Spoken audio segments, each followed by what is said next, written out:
Right, so check this out, right? This is serious now, right?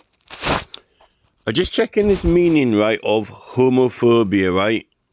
The description that we've got, and I understand that I've not gone to great extensive lengths to get the full academic description, but I'm just going by what this apparently new artificial intelligence is telling us from all its internet searchings and opinions, right? The summary of it is, right?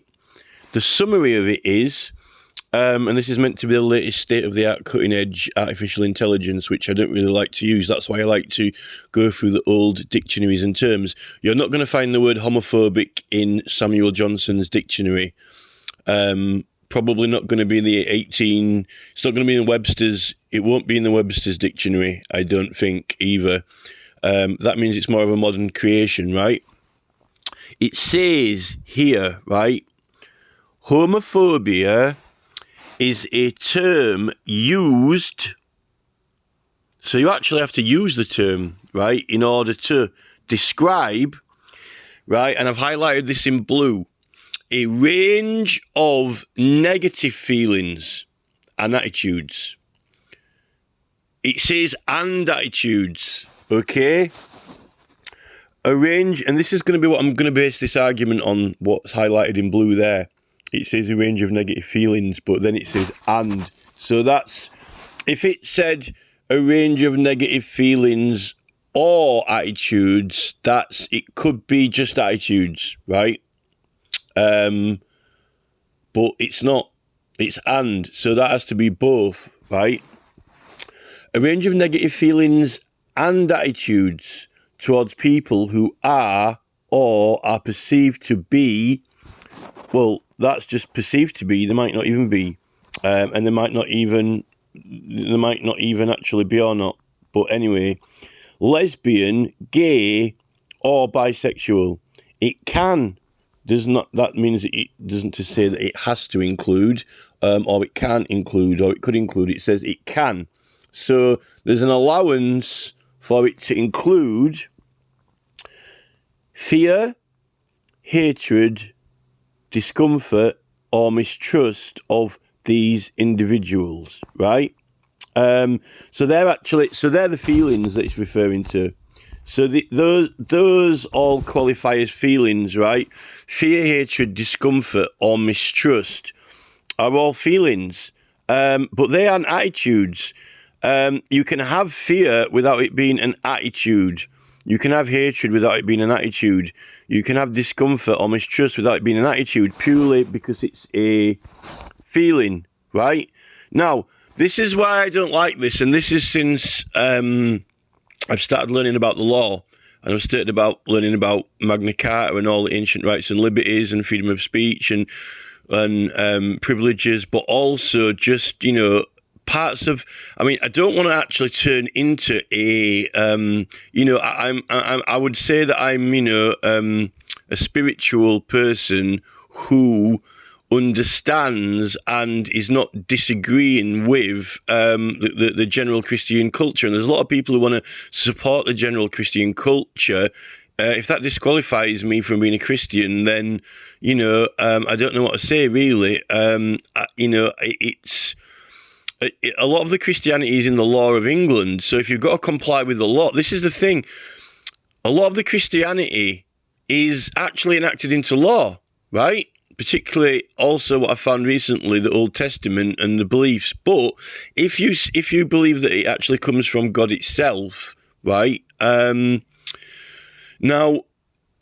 Keir Starmer is not going to advocate enforcing every letter of the Bible as if it was legislation.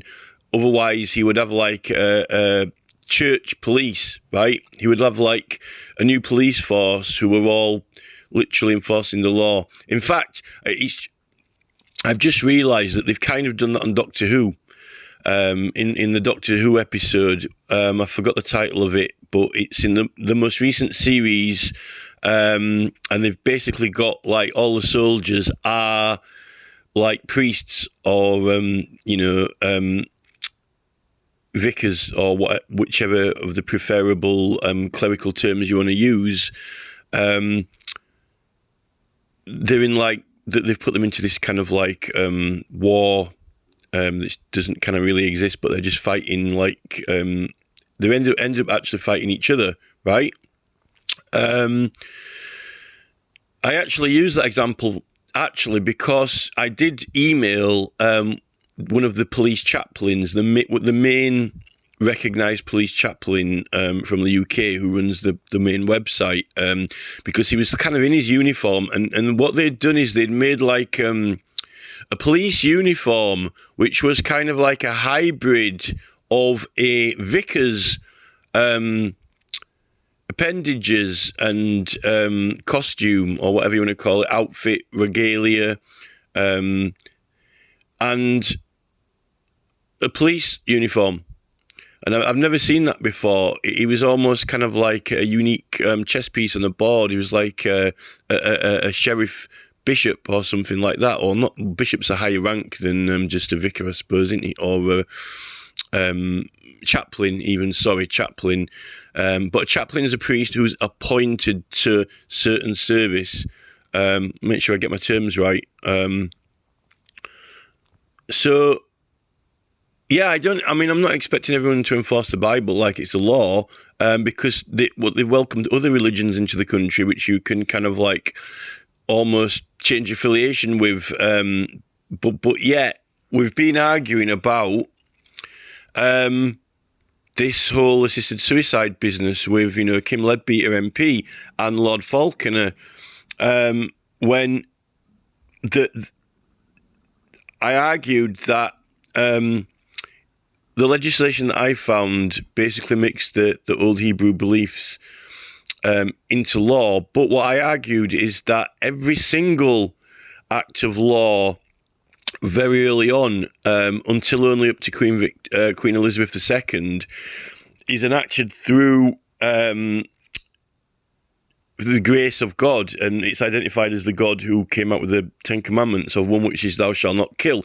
So those 10 commandments are particularly kind of like 10 rules at least that weren't written, they're attributed to come from the divine being or Holy Spirit, or however you want to refer to it, and identified as coming from there, and a person wrote them down, but he didn't attribute them to himself or his own ideas. He didn't attribute them to votes in Parliament or propositions or proposals from other persons. He attributed them to actually be laws which were communicated from that divine being. The rest of the Bible, at least the New Testament, it is all the teachings of Jesus, or at least in his disciples and so forth, that they attribute them to themselves, or they say that, they've got certain inspirations or so forth, but they don't say that they came down from, the mountain with the 10 Commandments. They just say that they're generally ideas, although, they're meant to... All religions communicate with entities. But anyway, I've gone massively off on a tangent now. I want to go back to just this bit here.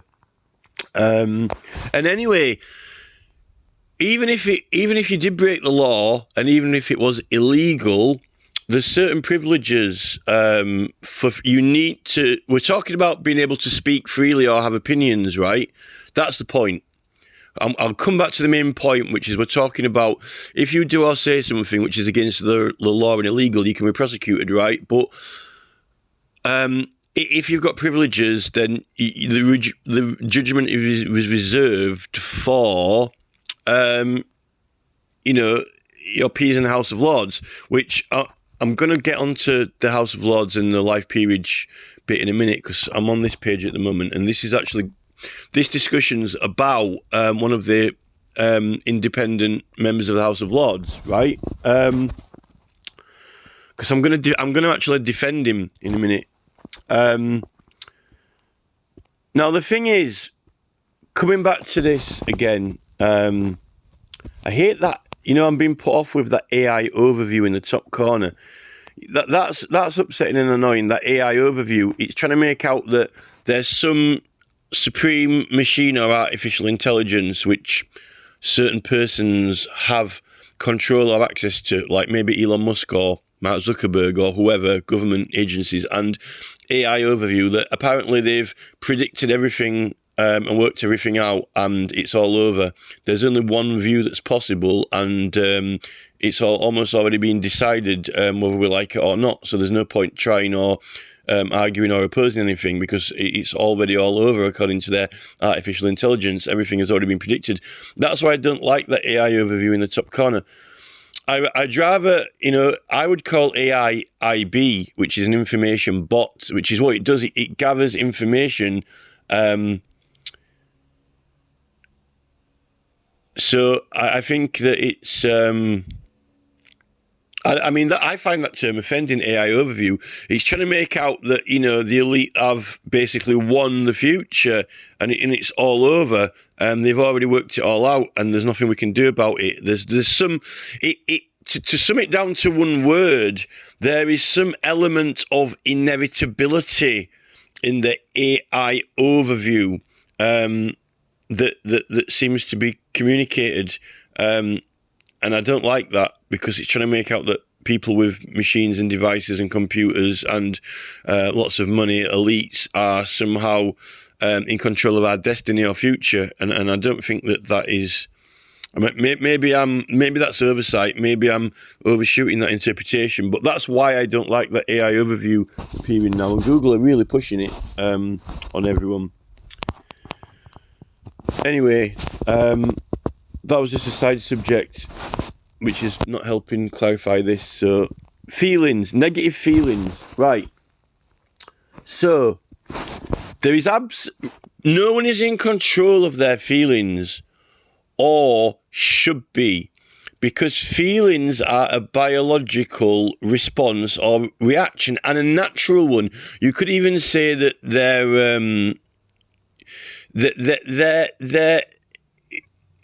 feelings, right, whether positive or negative, are required for survival, and also they're instinctual for survival, and when the temperature drops, you aren't in control of your feelings of being cold. You can try and warm yourself up and rub yourself and jump up and down and work up a sweat. You've got to really work for that. But the initial response or reaction is actually, it's not by choice.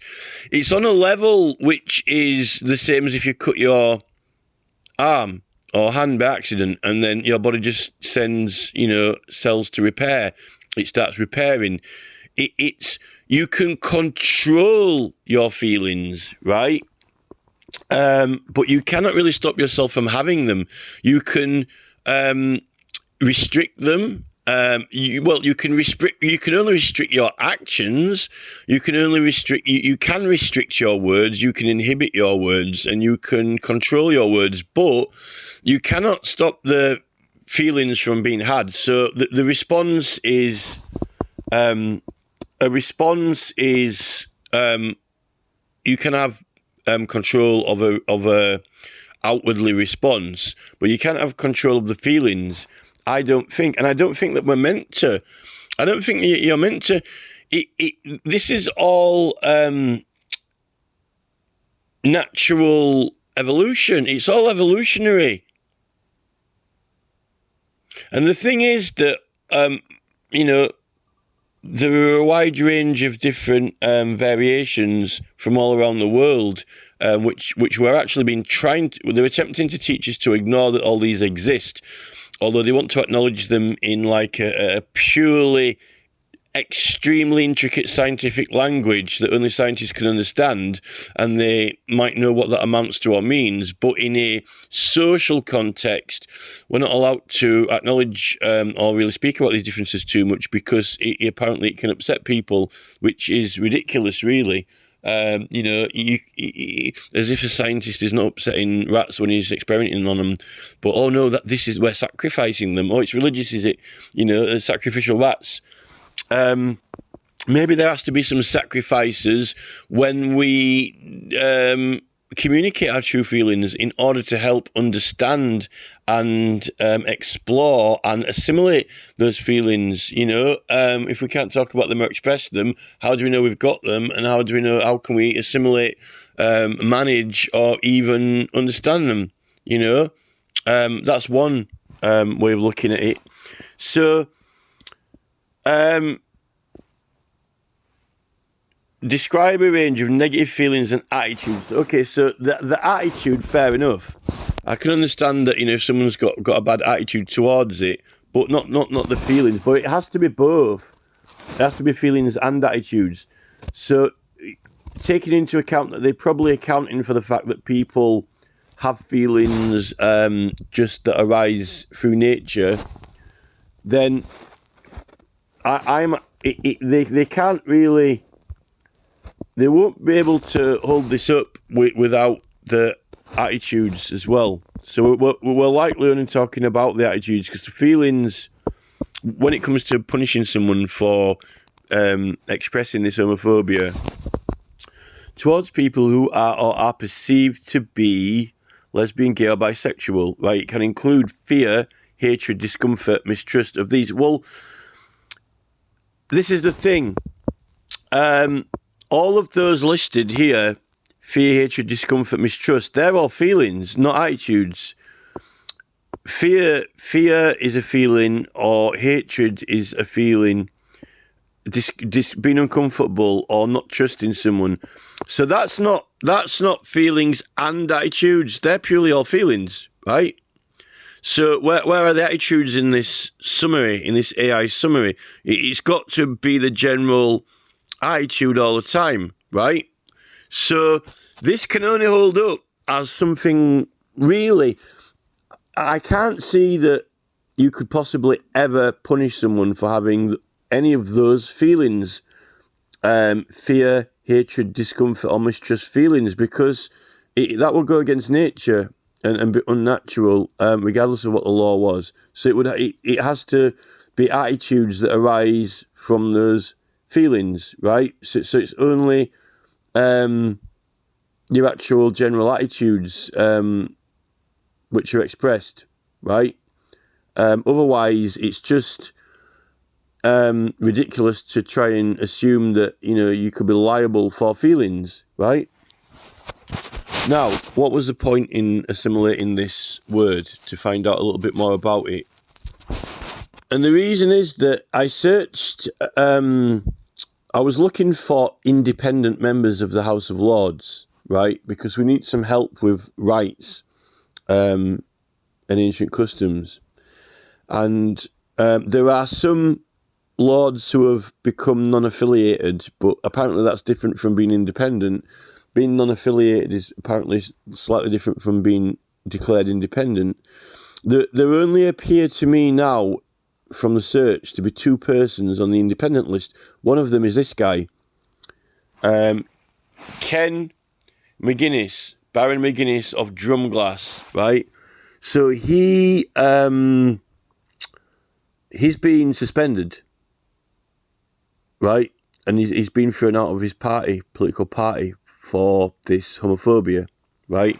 He reminds me a little bit of Lord Hanningfield by looks, but maybe that's disrespectful to Lord Hanningfield. Just saying that he vaguely resembles someone, but he's a sort of Lord Hanningfield looking sort of guy. Probably he's personality wise he's nothing like Lord Hanningfield, but I thought that was an interesting observation anyway. So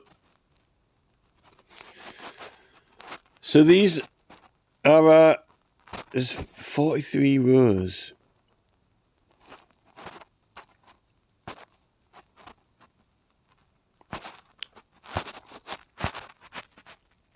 So I actually can't believe this. I thought there were probably about 20 or 30, maybe, or at least 10, 20, 30 independent members. So this McGuinness of Drumglass guy, there's this Lord Stevens of Ludgate who was affiliated with UKIP, and now he's Conservative Independent. He's been expelled from the Conservative whip in 2004 for supporting UKIP, when he was sat as a Conservative Party. So that's a little bit like, Keir Starmer booting all the Labour people out because they didn't vote his way or whatever. But I'm getting more and more concerned about that type of control over MPs because they're meant to uphold the law. Their oath is to act according to law. And they're meant to be there for all their constituents and persons to serve them. It's called constituency work, right? The constituency work as opposed to other types of work. And that's like the Speaker of the House of Commons. He's not allowed to engage in all partisan politics because he's the Speaker and he's meant to be independent. But he's allowed to represent his constituents. Now it's the constituency work, casework, support, which we're concerned about, which is like the Petitions Committee, right? In fact, we're having, to put it a long story short, we're all having our rights withheld. We're all having our rights denied, undermined, right, by all politicians. And I say the reason is because of partisan politics, right? When they're representing constituents in constituency politics, they're meant to be impartial and unbiased so they can serve us, so we can access and use services. The usage of Parliament, right? The usage of Parliament is for everyone, and I don't want to use the example of the public toilet that you're going to go take a wee and you're not allowed to use it. Everyone is allowed to use the public toilets.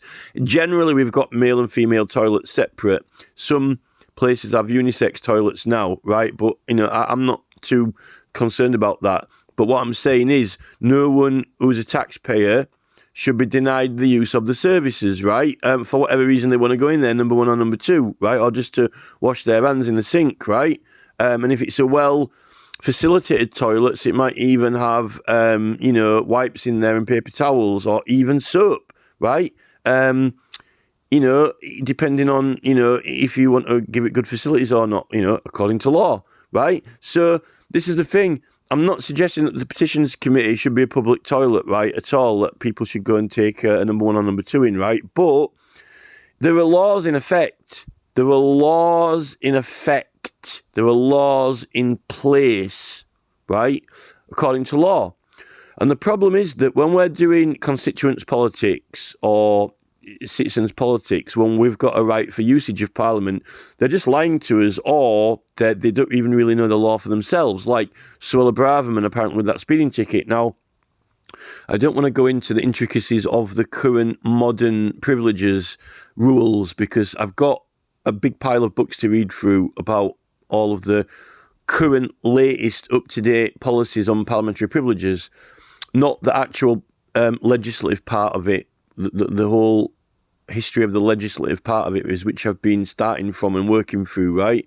But when it comes to Parliament, right, the Privileges Committee are obstructing usage of Parliament, and what they're doing is, and I wanted this to be a different topic, but I'm gonna end up kind of like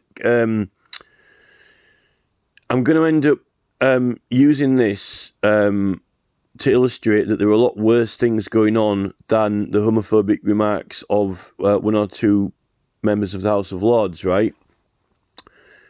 Because I've complained to Jamie Stone of the Petitions Committee and David Baines of the Petitions Committee, right, that what they're doing is they're when you submit a petition, it is a suit, right? It's a petition, a suit, a claim, and it has evidence, whether it's a short amount of evidence or extensive, whether it's on the e-petitions website or whether it's written in hand, right?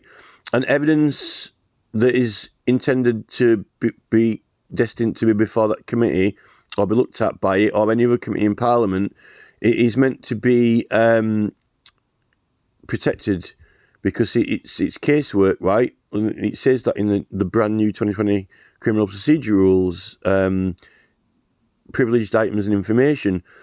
That definition is actually supported by the Parliamentary Papers Act 1908, Well, that's an Australian Act. But what the Australian Act does is they copied the Act off the English Act, the 1840 Parliamentary Papers Act. And the Australian one really gives some insight and affirmative description of really why would you want to do that? Because it serves a function, it's got a usage, a process, and it also states that it includes committees of the Parliament. Now, the English Act, the 1840 one, the earlier one, which is for England, it doesn't disclude any of that. It doesn't actually say that cannot apply and does not apply. In fact, it is fully compatible with that model. But the Australian one helps explain that, that is something that one of the usages of that institution. It is one of the functions and facilities of that institution in order for it to work and function properly, and one of which that we have access to. So, if you would suppose and presume that it would be that, if you read the Act, you would be correct. It would affirm your intuitive understanding, right? And the English Act does not reject that opinion unless they try and debate or argue that you're wrong, which is very difficult taking into account the Parliament of Australia being a respectable government of the world. Why would they say such things? This is the thing, right? So with the Petitions Committee in Parliament, I've explained to Jamie Stone that what they're actually doing they're getting you to change your statements. That's what they're doing. They're getting you to alter or modify statements in a legal process and evidence. And also your prayer as well, your individual prayer in respect to persons, right? In respect to individuals, right? Now, we aren't opening a prayer book and reading them off the sheet when we do a petition. We aren't opening the petitions archives and choosing someone else's petition, right? We're writing our own unique personal prayer, which is your will, right? They're bending your will. Now, if this was being done in the criminal suit process or in the civil suit process by a prosecutor or a judge or even a jury or even your own solicitor, although your own solicitor can advise you, but it would be perverting the course of justice, possibly even an abuse of a process as well, right? So I've left a message with Jamie Stone and I've said that it's unacceptable because what they're doing is, I think, they're not providing a service for constituents, a service for the public. What they're doing is I know that they attempt to get some independent people into the Petitions Committee and have a mixture of MPs. They have a few Conservative MPs in the Petitions Committee. They have a few Labour Party politicians in the Petitions Committee, and sometimes they have independents in there as well, right? Or SNP, like Martin Day MP. But it's not working. I don't think it's working because partisan politics is dominating that Petitions Committee. And it doesn't matter whether you're a Scottish National Party or UKIP or Conservative or Labour or even Independent. Partisan politics is in effect in that Petitions Committee, right? And possibly even institutionally corrupt. Because when you see Catherine McKinnell, who's the chair of the Committee on Labour, she's there, then she's gone. Then you've got a new committee with Cat Smith MP, right? She's Labour, she's there, then she's gone, right? Then you've got Nicola Now we've got Jamie Stone MP, who looks like a perfectly nice gentleman, although I've had to have some very stern messages left with him like this, because it's very serious and important. I'm not being nasty or anything. I'm just being honest, like blunt truth. And this is just me, my character, right? This is like me being honest and truthful. And if people don't like it, then, they don't like the truth, or, this is my claim, right? I'm not saying that Jamie Stone is not, a respectable gentleman, but whether it's the Journal Office or the Parliament staff or the clerks, I don't know. But whichever MPs come and go from that committee, they've got these, they call them standards. They claim that they're called standards, right? But it's not standards.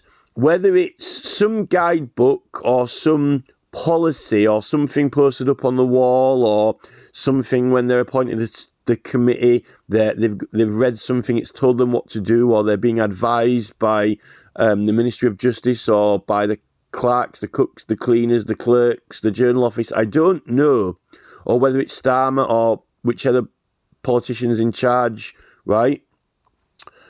They're changing people's statements. Now, we can't blame it on Labour, and we can't blame it on Tory, and we can't blame it on UKIP or the SNP or whatever. But for whatever reason is behind it, the institution of the Petitions Committee is at the moment acting to change people's statements, change people's prayer, and change people's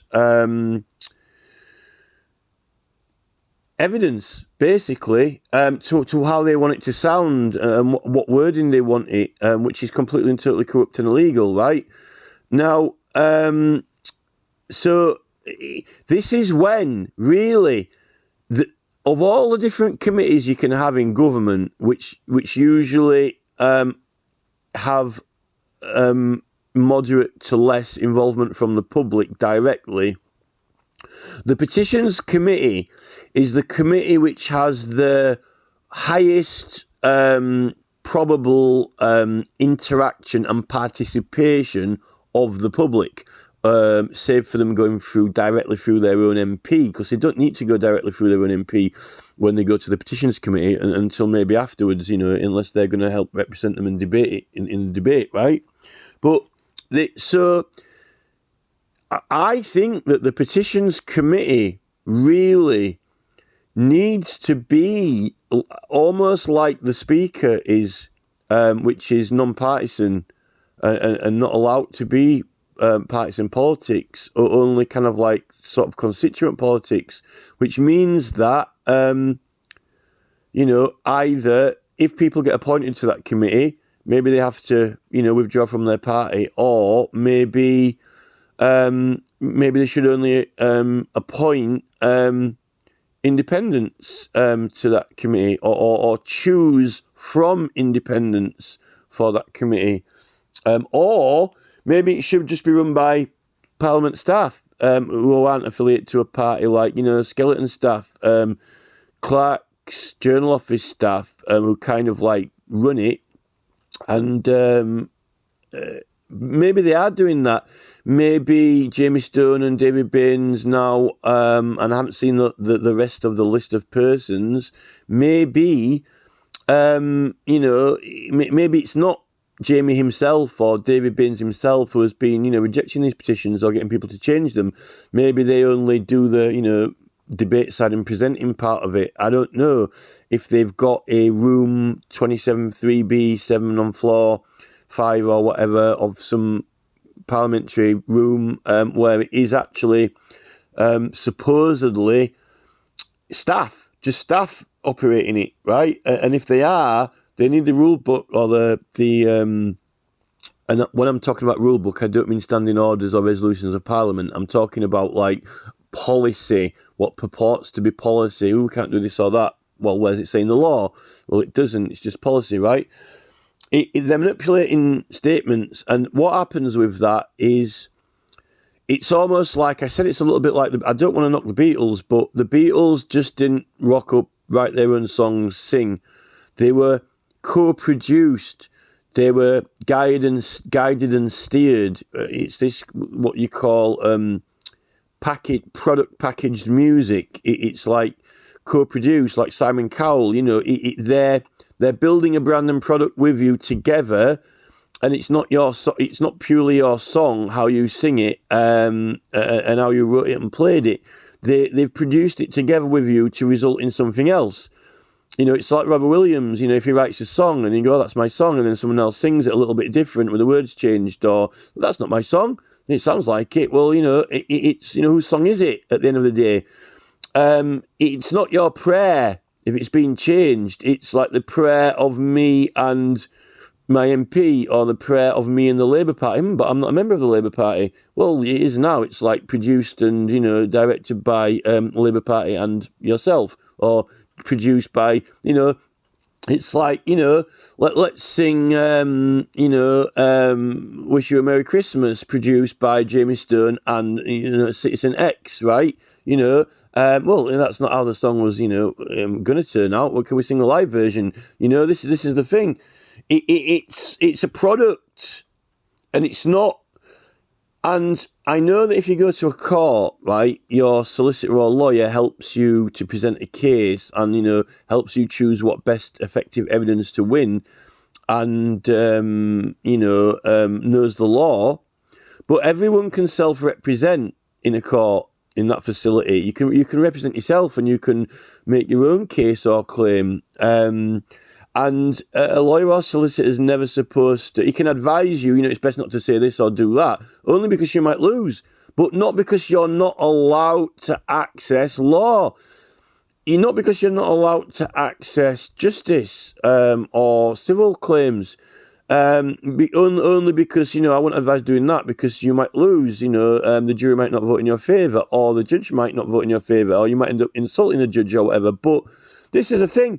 Another thing that I said to Jamie Stone is this. I said to him, I said, look, right, with all this kind of like House of Commons, respectable, honour, respectability, public image, and all that part of it, you know, it's got to look presentable and respectable, right? This is the thing. In a court, in a legal process, you've got to, rude statements are heard, because that's the evidence. Rude statements are in the evidence, because rude statements are why you're there. Someone made a rude statement or committed a crime, right? That's why you're there, to prove it. Now, if that's not in the evidence, you ain't going to prove it. That's the entire point. It's offensive. You are there because you committed an offence, and there's an evidence of an offence. If there is no evidence of an offence, then you can't be convicted of an offence, right?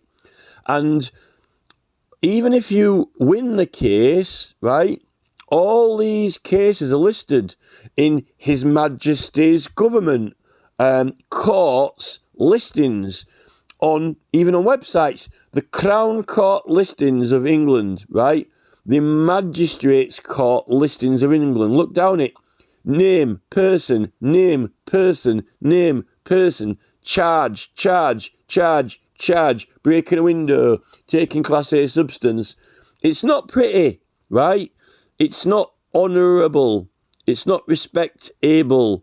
It's not prestigious to be on that list and visible, right? But we're on there, even if you're innocent. Even if you aren't guilty, and they say, well, yeah, but someone's got enough evidence against you to claim that you are guilty, right? Even if you win, and then it will tell you later on that you won and you didn't do that, but it was still up on there, and there was some element of you know, disgrace in having to go through the process. Governments quite happily publish and present, when it's us, the citizen, the commoner, the member of the public, they have no reservations at all whatsoever, right, to have, your name up there with lots of, criminal charges next to it, and various other defamatory or, harrowing informations, right?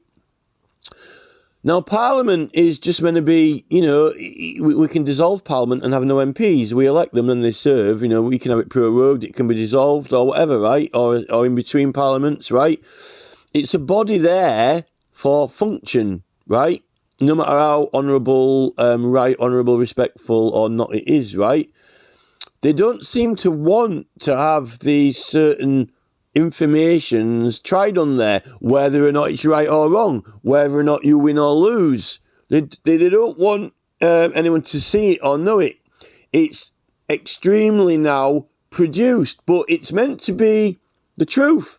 It's meant to be people's prayers, requests, their evidence, which they believe is required to prove something. If it doesn't, then they'll fail in proving it, and it'll be deemed you lost, right? Just like if you have to go through being accused of a crime, it says this person's accused of a crime, using a Class A drug or whatever, it's up there, right? If you win, then after, it's found out that you didn't do that, but, it's you were accused of it, right? It should be the same with the petitions committee, right? I claim this, right? And if I'm wrong, then I lose. But that was a claim, right? That's what the claim is. How I want to put it to best prove that, right?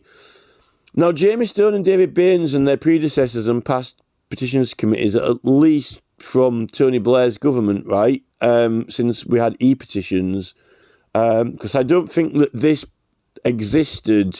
this problem existed before e-petitions, right? Because no one hardly saw people's petitions, and the only ones that got into the Parliament archives, into the sessions books, were the ones that got read out and motioned, right? The rest of them didn't, but they tried them. They tried the cases and they submitted the petitions, and we've got there's some microfilms somewhere with petitions from 1947 to mid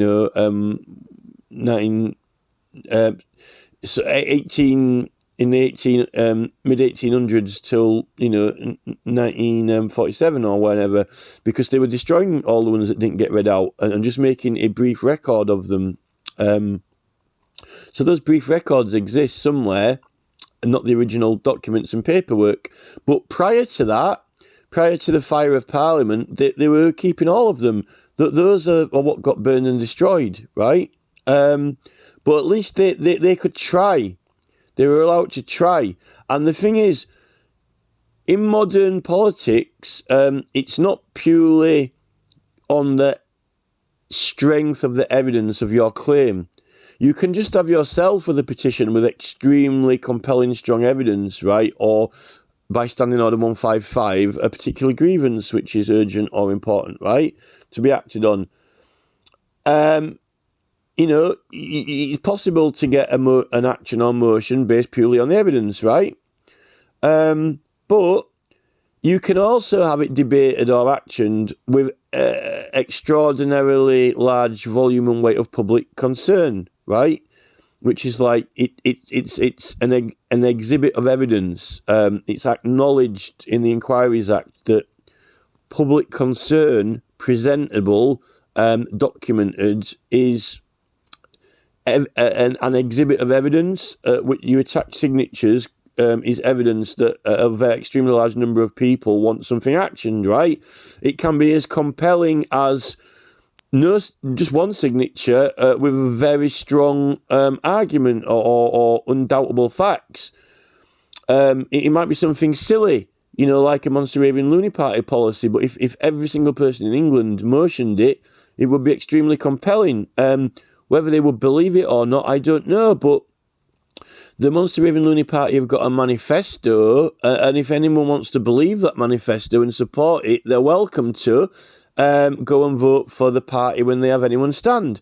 It looks silly. It sounds silly. The public can be very doubtful that they're going to have unicorns in zoos or have flying horses or whatever, but you can vote for it, right?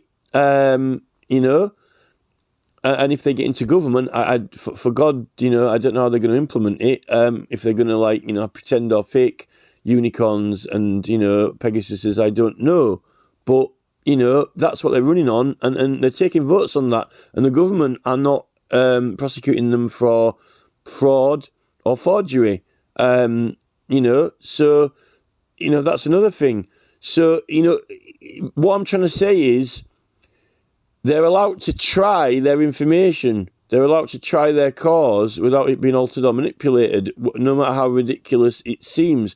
And in fact, through the 1980s, it was humoured.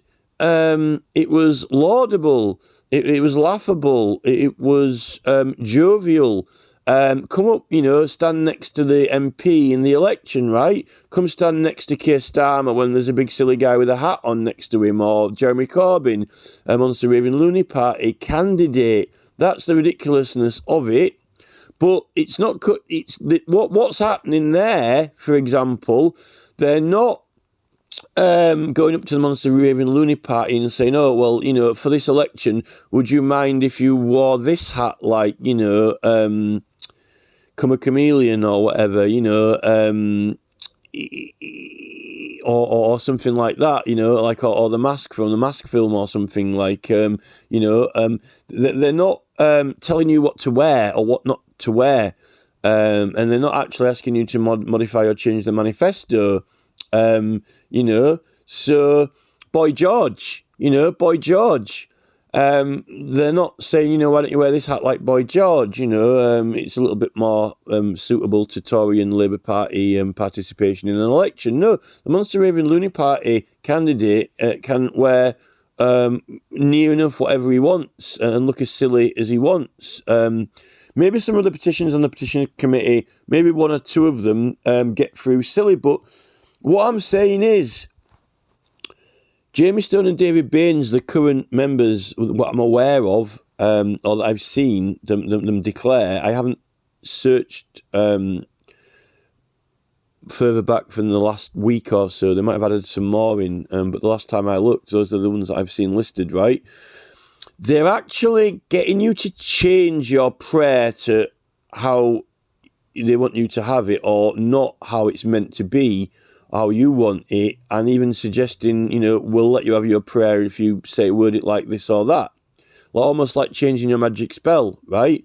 Now, if people don't want to support that, if people don't want to sign it and vote for it, if you're not putting a compelling argument, if not a damn right false claim or weak evidence or whatever, then really it's up to the public to decide, really, like a jury, and evaluate the evidence. You know, is this person telling the truth or not? I'll go check. You know, I'll make some inquiries. This is what they're saying. You know, I'll check whether they're right or not. You know, this is a thing, but they're not even giving you that. They're not even giving you the chance to say, this is my claim, and everyone looks at it and say, you know, that's completely wrong, right? But in politics, a lot of the time, right, you're trying to get something done which might not exist, or something that you were allowed to change, really, to anything you want. Supposedly in government, you know, you can alter or change laws to whatever you want, you know, except, as we find out, you know, you can't get rid of ancient rights and customs and charters which cannot be changed or gone against. But they're effectively, they're saying that you're doing defamatory claims or false claims. Now, apparently, false statements and fraud is a breach of privilege, right? But how many times I'd like to know, right, generally, of the whole population of England, of the intelligence of England on average, statistically, right? I'd like to know, through any court case, magistrate or Crown Court or High Court case, how many times someone is actually prosecuted or accused of fraud or forgery in their evidence, even if they win their case. Supposedly, every single claimant in law, every single claim that is registered with a court in England believes they're right and is attempting to prove it and supposedly getting everything stamped and checked also to prove that it's legitimate or by professional witness, right?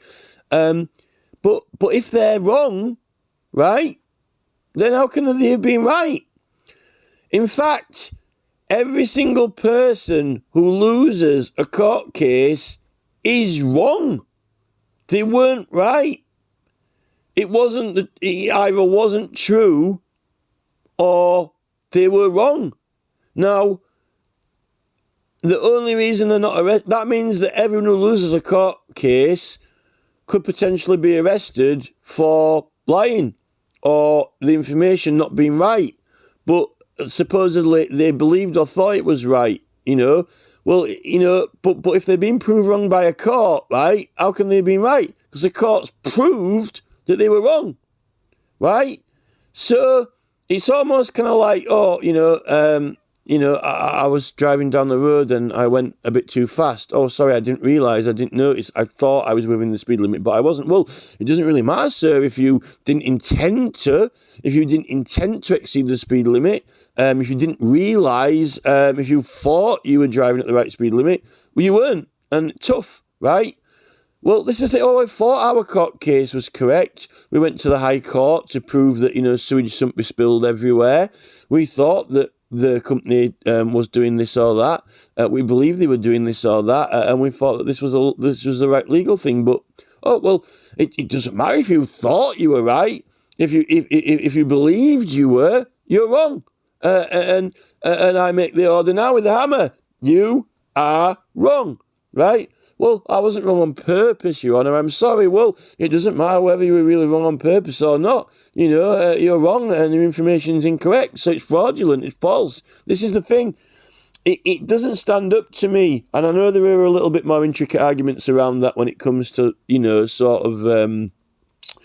it's debatable, arguable. Well, those points were debatable. Those points were arguable, whether he did go through the door 5 seconds late or 5 seconds early.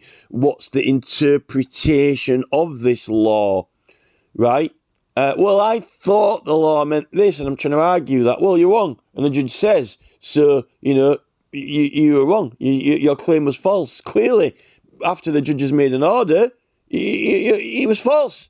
So this is the thing. So, in the petitions committee, when you're making a claim or trying to prove something or trying to make out that something did this or didn't do this, right? How can you make the claim, right, if you win or lose? If inevitably you're going to lose, you're wrong, right? It's not right, inevitably, right? So the ridiculousness of this grooming process, this sort of like auditing, this redacting of petitions, it doesn't hold up. And this is why it's co-produced. And I admit that sometimes they're helping you to clarify what you're asking, right? But Jamie Stone or whoever it is, David Baines or one of the petitions committee staff, whichever it says at the bottom of the email, right? Petitions committee, that's all they're saying, right? It says, it may contain false defamatory blah, blah, blah information that HM government would never dare to expose to the public on the internet unless it was a Her Majesty's government court, Crown Court website or Magistrates Court site, and then you can go jump, right? We don't care about you, but this is us. This is a parliament now. Oh, Her Majesty's government, that parliament, Her Majesty's Court Service. But, well, no, but this is, this is respectable. This is a respectable House of Commons. This is honourable, not through Standing Order 155. It doesn't necessarily have to be audible if we've got a grievance against the said establishment. This is the thing, Anyway, what Jamie Stone is saying, he goes like, it's not quite clear what you're asking. Maybe you should, and then he goes on to propose a new paragraph for you. maybe you should ask like this. And then you read it and you're like, well, that's what I just asked for, but in different words. Well, but he's saying that, it's not clear what I'm asking for. But what he does is he gives you a suggestion of how to ask what you were asking for in a slightly reformatted form. But he just provided to you evidence that he knew what you're asking for. He gives affirmative, and it's evidence. He's laying evidence to you that he knew what you're asking for perfectly. That's evidence that you can go into a court, to the High Court, to the Supreme Court, and say, Jamie Stone knew what I was asking for, because he's just affirmed it and confirmed it. He's confirmed that he knew what I was asking for, and he suggested that I ask for it in a slightly reformatted form. So, was it or was it not, right, possible? Did he know or did he not know what I was asking for? Well, the answer is yes, he did. He did. He did know what I was asking for. So, the question is, was it or was it not possible to discern what the person was asking for in the petition? Well, yes, it was, because he's given evidence of that by confirming. So he doesn't want you to ask for something by your own prayer in respect to persons, and that's what the judge's oath is, in respect to persons. Oh, do us a favour. Mr. Simpkins, hi, it's Jamie Stone here. Do us a favour, edit that petition for me. Do you mind reformatting that question? Do you mind reformulating that question for me? Do us a favour, rewrite that petition for us and go get the 5 signatures again. That'll set you back another month or two, because we've got a very long queue we're waiting for. And those 5 people you asked for before probably will be here. Not bother wanting to have to keep signing it again and again and again and again. Get back to the back of the queue, right? Or knock you back another, month or two, or hopefully you'll give up. Hopefully you'll give in, right? This is it. So it's defeating. It's not even debatable, because if something's debatable, you can either win or lose. It's not debatable because he's saying you're not having it, and you can come back later with a brand new petition with 5 brand new signatures, right? You're not debating whether you can or cannot have that petition, because he's already rejected it and said no, right? So this is the thing. So it's evidence, it's a statement in law, and it is a prayer of a person in a petition. And he wants to co-produce it with you. Well, I'm not part of the Labour Party. Who's co-producing it with me? Is it the petition of the Labour Party and Mr. Smith? Is it the petition of the Conservative Party and Mr. Johnson? Is it the petition of the SNP Party and Samuel L. Jackson, right? Is it the petition of the Petitions Committee Journal Office clerk and Rachel Reeves, or the petition of the Parliament Journal Office clerk and Alex Higgins? This is the thing. It's my petition. It's my petition, right? I wrote it, right? So I'm not co-producing it with anyone, because if I was, then I would be affiliated with that person, like the Speaker of Parliament is not going to be affiliated with anyone. So it just doesn't. It's legally corrupt in every sense of the purpose of perverting the course of justice and abuse of a process, right? Which didn't Tony Blair do us all an amazing favour by inventing e-petitions, in the 2000, in the whenever it was 2005 or whatever. It might have even reduced the number of handwritten paper petitions that get sent in through MPs or handed in. People might just use that instead, and and neatly redacted. So there are concerns about it. These are all extremely serious matters, right? Because this is, if anything, that's a breach of privilege, right? Perverting the course of justice, an abuse of a process, altering people's prayers, statements with respect to persons, right? Do us a favour, change that, will you?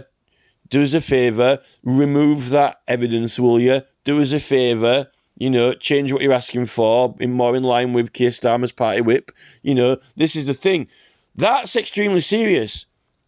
Now, right, that is altogether one complaint about the Petitions Committee. And this video is going to be about this homophobia thing, right?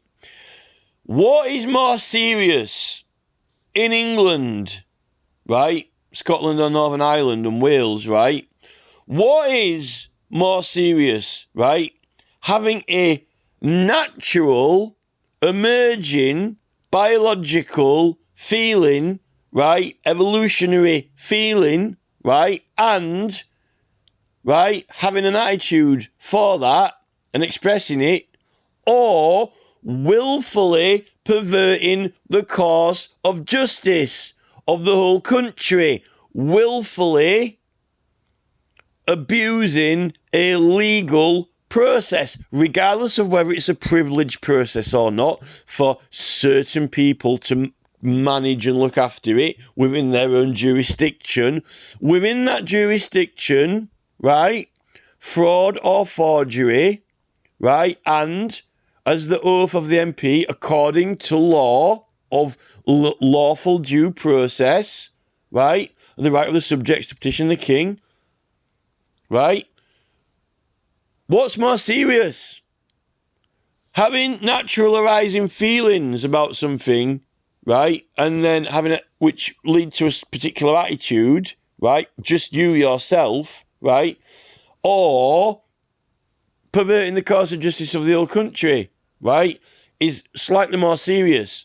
So I don't know, right, exactly what McGuinness said or did, or whether he was walking around headbutting gay people, or I don't know to what extent his comments were or not. But there are more serious things going on in this government than homophobia, right? And McGuinness, he was part of this Royal Ulster Union Party, then independent. So, following, it was homophobic remarks. So he made a few remarks, right? But he's privileged. Currently suspended. He's suspended for making remarks, right? So that's expressing an attitude, right? But yet, he's meant to have privilege. This is the point, right? Now, we're going to start a new little bit of a discussion now after I've talked about the Petitions Committee and what I think they're doing wrong. And then the whole... we're using these lords, right, who've been suspended or expelled, right, from their parties or suspended otherwise. Lord Stevens of Ludgate was UKIP, and then he was a Conservative independent, expelled from the Conservative whip in 2004 for supporting UKIP. So that's just like Starmer throwing people out of Labour for not voting his way, basically. He expressed... Now, this is the thing. Are some of these MPs going to be thrown out of their parties for helping independent petitioners with their legal process, right? If it's not to the liking of a particular party, are they going to have the whip withdrawn? So is it partisan politics in the Petitions Committee, or is it purely constituency politics in the Petitions Committee, right? This is the thing. Or is there some, irrespective of what political party takes over government, irrespective of who's the Prime Minister, irrespective of who is in the petitions committee, what MPs and what party affiliations they have. Is there an underlying constitutional element from the journal clerk, from the staff, from the petitions committee, the non-elected staff of the petitions committee, right, that is perverting these processes, abusing these processes, taking into account that His Majesty's government of England, the Ministry of Justice Court Service, of which, remember, prior to 1986, any petition that had over 20 signatures had to be approved by at least 3 justices in a court or in front of the council, if you include the mayor and chairman, I'm not sure, or at least the mayor was 1 justice, or the larger part of a grand jury, right? That means that we know that petitioning Parliament with large numbers of signatures or attempting to get them is a process of law which was through the courts, right? And it didn't have to be 3 justices who said you can't have that, we're not having that, you can't say that, or that's false or not. Could have been a jury or a larger part of a grand jury. That's the public.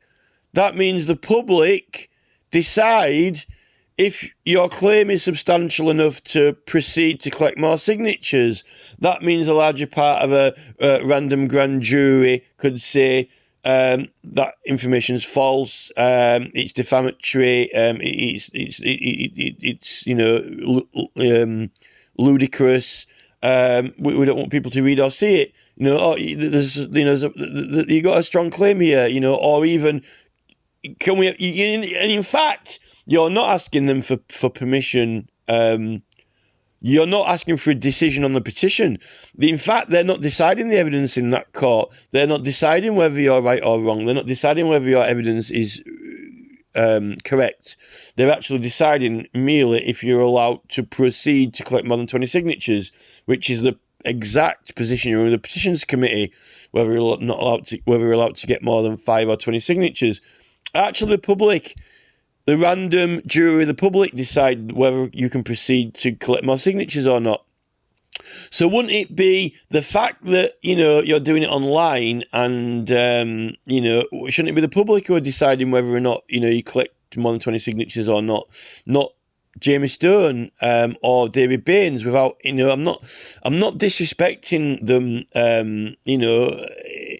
like in that way. What I'm scrutinising the whole process, I'm not particularly blaming them themselves because this problem was here before they were appointed to that committee, right? They're the latest members, the newest members, right? So even when you had even more severe restrictions on petitioning, and I actually think that there's more severe restriction on now than when they had the Tumultuous Petitioning Act. I think there's more severe restrictions now by this committee than when they had the Act, which was regarded as quite a heavy restriction, particularly on the numbers of people. And they're asking for more people.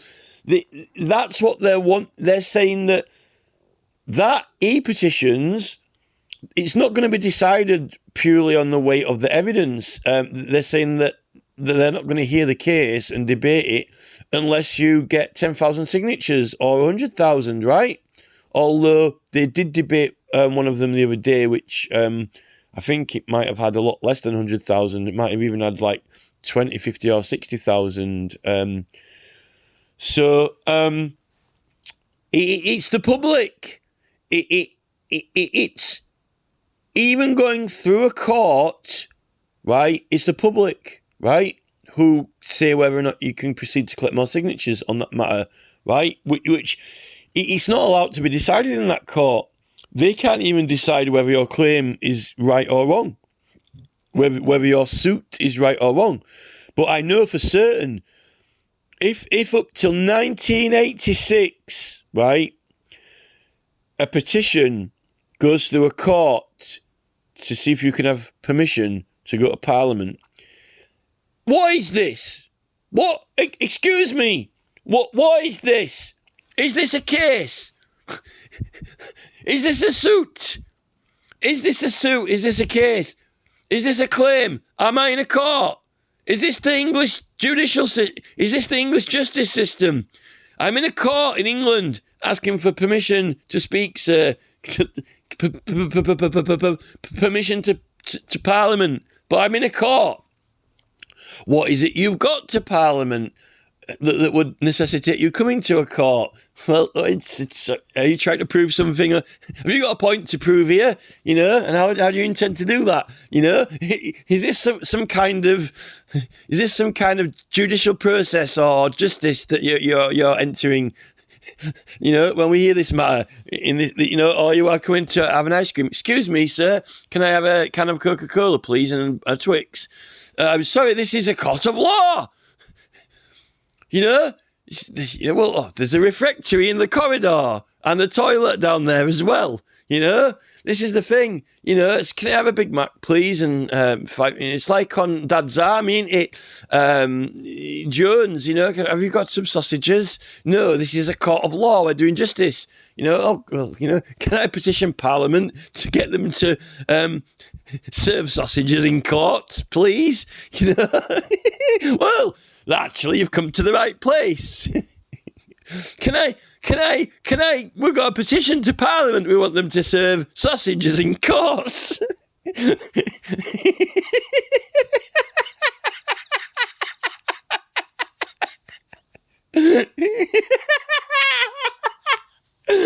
We want courts to serve sausages.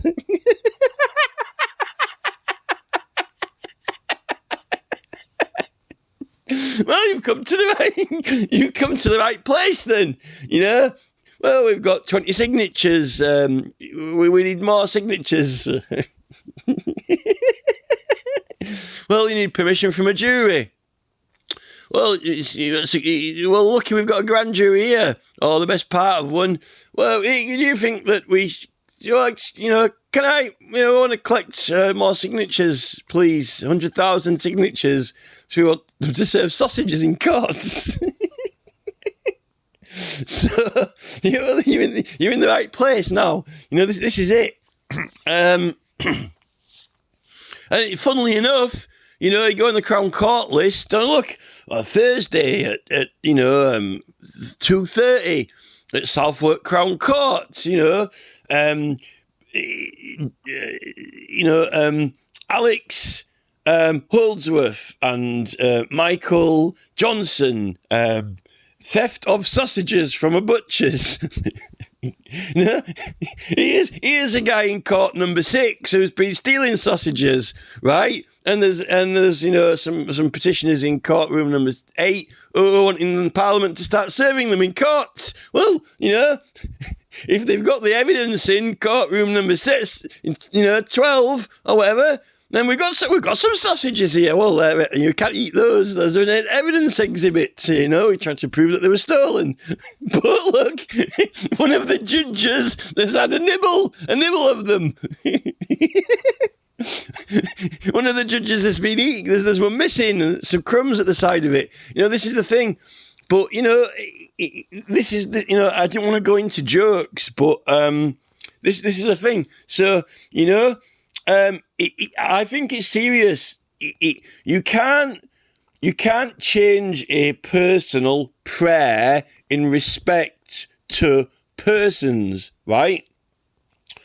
Or ask for favours, like do us a favour, don't use that evidence, or do us a favour, don't try and bring a grievance against Parliament that it's been perverting the course of justice, since Tony Blair's government.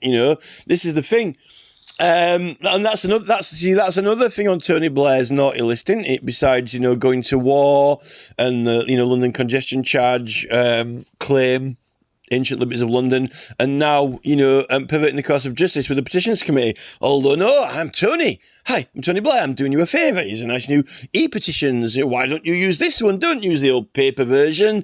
That old paper version, writing statements down and claims and giving it to MPs, and then we have to put it in the petitions bag, grievances on Standing Orders 155, defamatory comments. Well, as long as you don't tell everybody that there's only 20 people signed it, there's only 20 people know about it, even if we debate it or not. Like it's going to end up in the being debated, like the Luddites petition, smashing machines up. It's got 100,000 signatures or however many, or hundreds of thousands of signatures, and force us to debate it, force its way into Hansard. We might have to use the Act of Law, the Parliamentary Papers Act, which says that we're not liable for any defamation if it gets published. About have they got the same policy on the Crown Court website? All these people were proved to be not guilty, but yet they had to be up on there. They had to be on the court listings accused of using Class A drugs or whatever it is. This is the thing. So, I mean, trying to come back to this Drumglass guy, right? I don't know exactly what his comments were, but the thing is, right, and this is the point, right?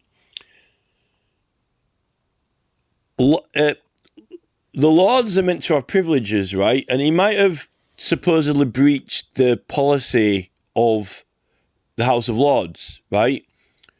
And, they can suspend people or have the whip removed. But this is the thing.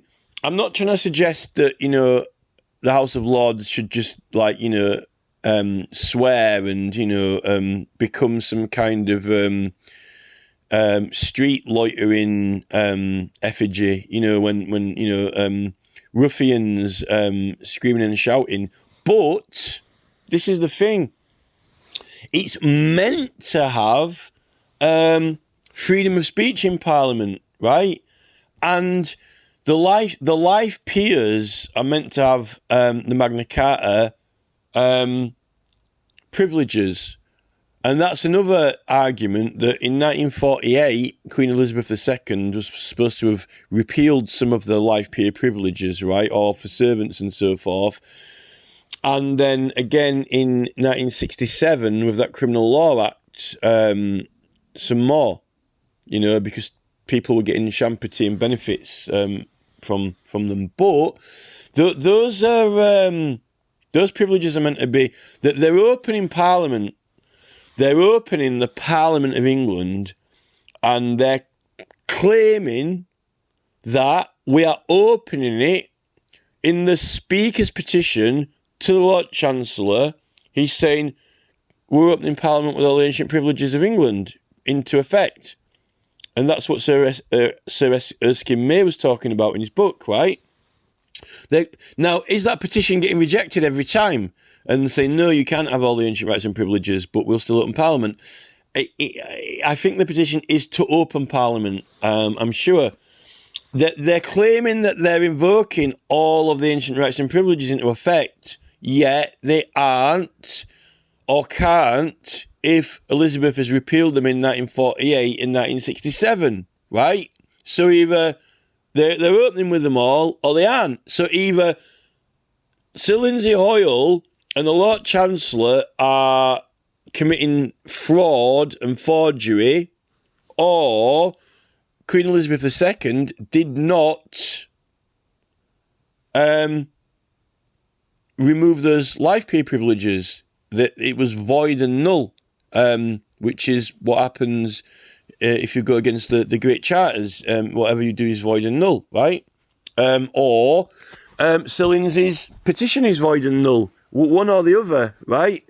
And out of all of them, the petition is, the one that is right, I suppose, because it's claiming all the rights and privileges into effect. So this is the thing. So they're meant to have all the life peer privileges. Now, I'm not saying that, McGuinness should be... Well, he's meant to have freedom of speech, at least in matters of parliament, political matters of parliament. I don't know whether these comments were purely in his own social circles, all about himself, but remember that Strider petition from the 1500s was meant to give persons freedom of speech on all matters of parliament and government out of parliament. So, but he's meant to have his life peer privileges anyway, regardless of whether it's to do with parliament. The life peers are meant to be able to say what they want, even if it's not for parliament, at least, and have judgment reserved from the other courts. Now, if he's had judgment, by other members of the House of Lords, and they've, punished him, fair enough. But what I'm saying is, this is my point for McGuinness, right? No matter what comments he's said. Firstly, you can't condemn someone for having feelings, no matter what they are, particularly, evolutionary or natural ones, in respect of persons, right?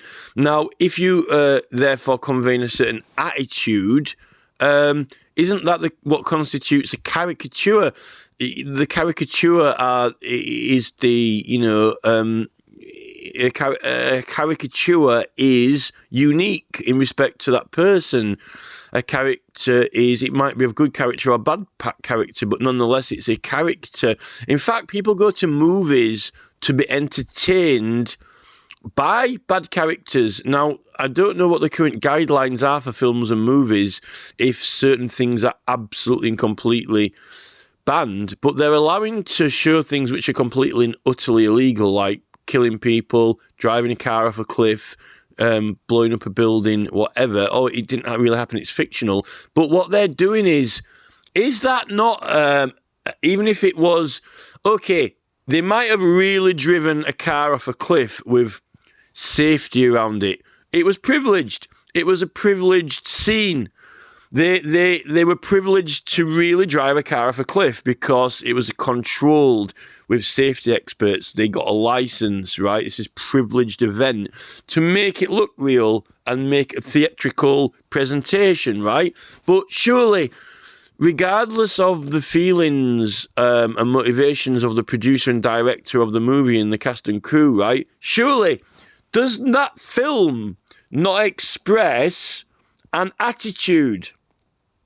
Does that film express dangerous attitudes, wild, crazy attitudes, excessively heroic attitudes, dangerous attitudes, swearing, encourage attitudes that encourage swearing if they're over 80? Is Lord McGuinness of Drumglass, is he old enough to have such attitudes or comments? This is the thing, there are worse things than homophobia attitudes, because what I established earlier on in this, right, is that it cannot be down to feelings, because that's it's not fair, because that's in respect to persons, and even a judge has an oath without respect to persons, right? So if it's purely, it has to be feelings and attitude together. It can't be either or. Can't be only feelings. It's Drumglass, right? McGuinness Drumglass, it's feelings and attitude. So it's only with the inclusion of the attitude part by which he can be suspended or removed, right? So, therefore, but, I mean, look at movies. Are they not expressing dangerous attitudes, even regardless of whether it's fictional or not? Because apparently it's down to the attitude. Now, the thing is, an attitude doesn't have to be real, does it? Because you can act, you can pretend, or you can tell the truth. But regardless of that, it is the effects of it which they're concerned about. They're concerned about the effects of Drumglass's attitude, the impressions of Drumglass's attitude, the respectability of Drumglass's attitudes, right? But there's zero how many people watch the House of Lords debates compared to go to cinemas? How many people even know about Drumglass? How many people hear his attitudes in person compared to a lot worse attitudes that have effects through movies and films, like driving cars off cliffs or punching people, headbutting people, beating people up, and well-known Falkirk MPs have been known for headbutting people in Parliament, but they still actually remained members, even though they had the whip withdrawn. They weren't. I don't think they got suspended. I think that Falkirk MP carried on being the one who looks like Sharp, Sean Bean, that guy, So all these films, in fact, is it not the films, therefore, that are actually, and this is actually a twist on it all, right?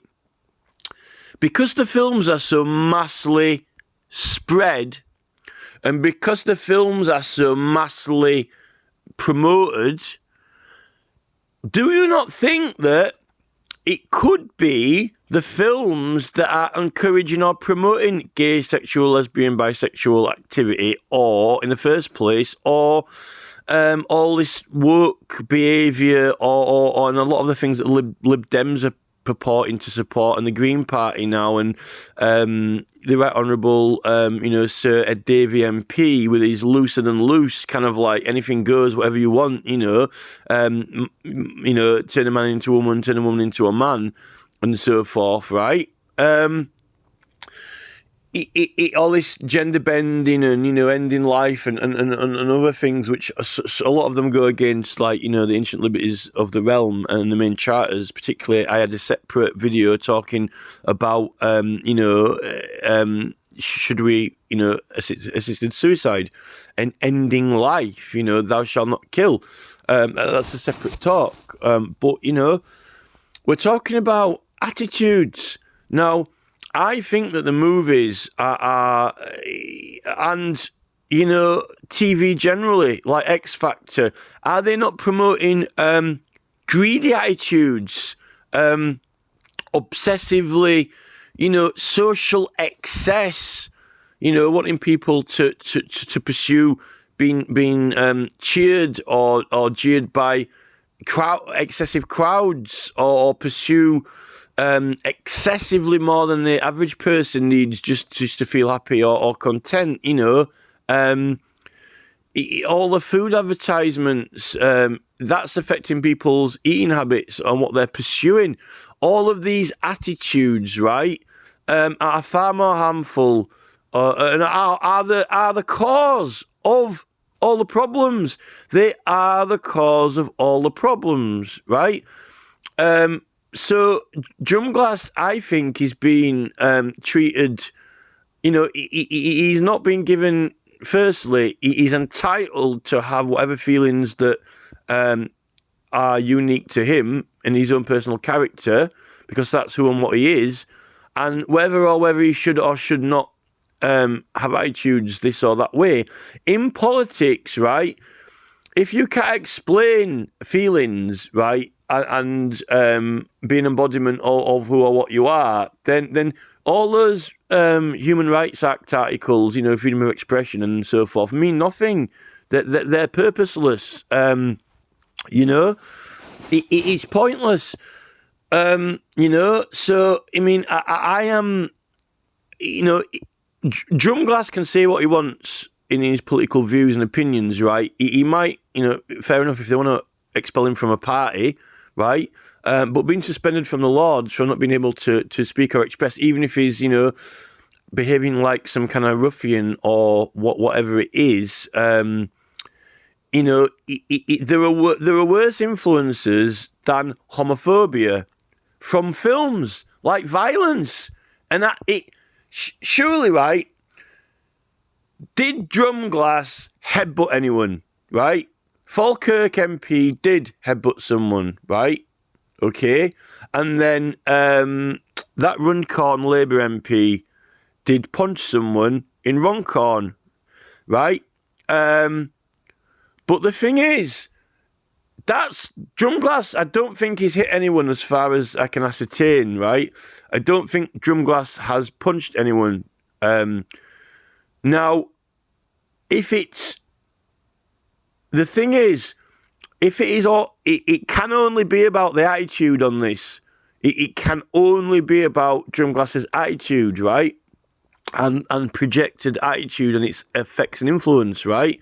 As a respectable, honourable member of the House of Lords, right? Are there worse effects on attitude than Drumglass? Yes.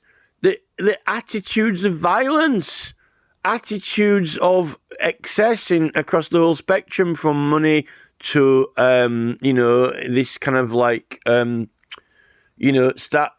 excessive numbers of, fans and worshippers, Drumglass isn't, I don't think Drumglass, and this is what they're wanting to try and stop in Ireland, isn't it? They're trying to stop, encouraging all this, they don't want big homophobic protests or whatever, because that'd be encourageable, but, saying that you can take the law any way you want, right?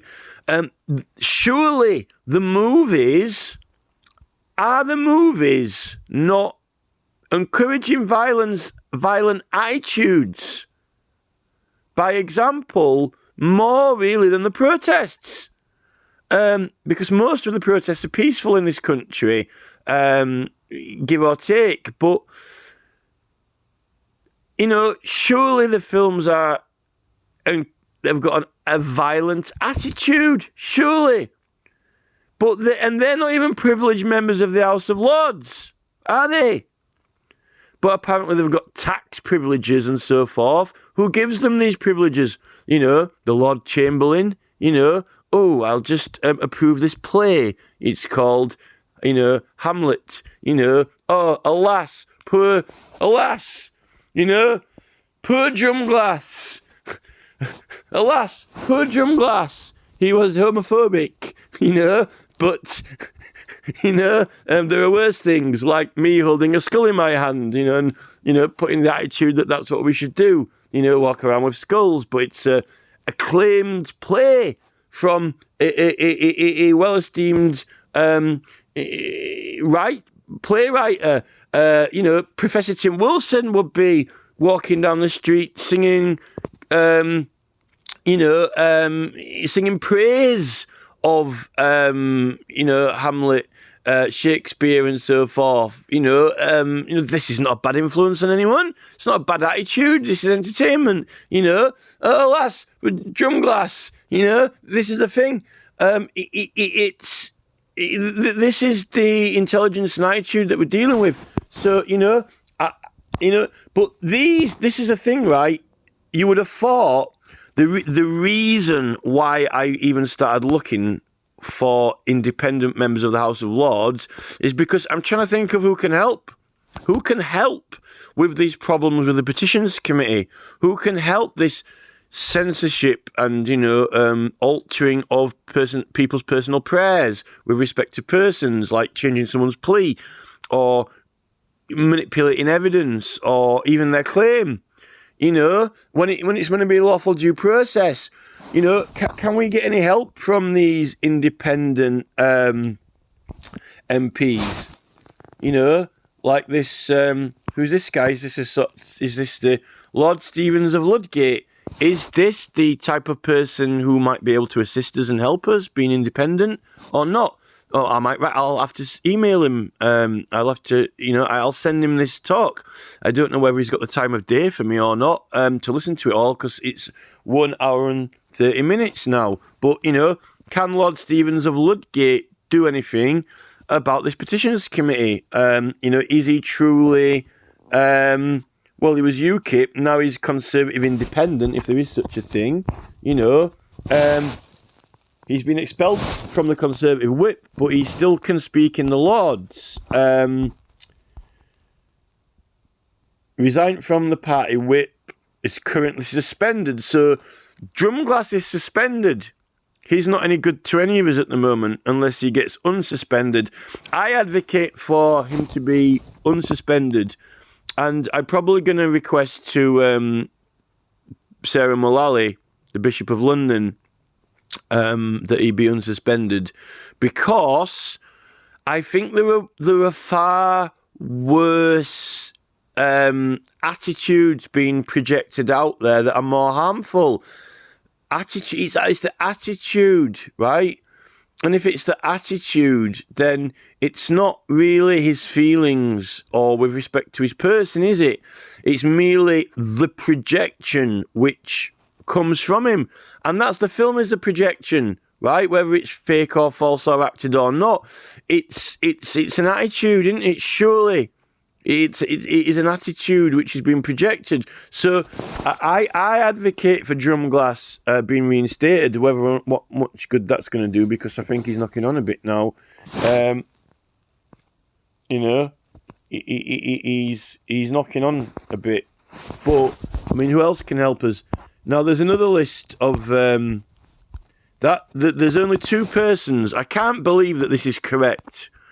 Only 2 persons, according to Wikipedia, and maybe I should have checked the actual government website itself. Maybe I should have checked the House of Lords website, but it's the list of lords is long and it's alphabetical, and you've got to search, and there are literally hundreds of them. You know, and I just wanted to get like a snapshot of what we're looking at. So these are all non-affiliated,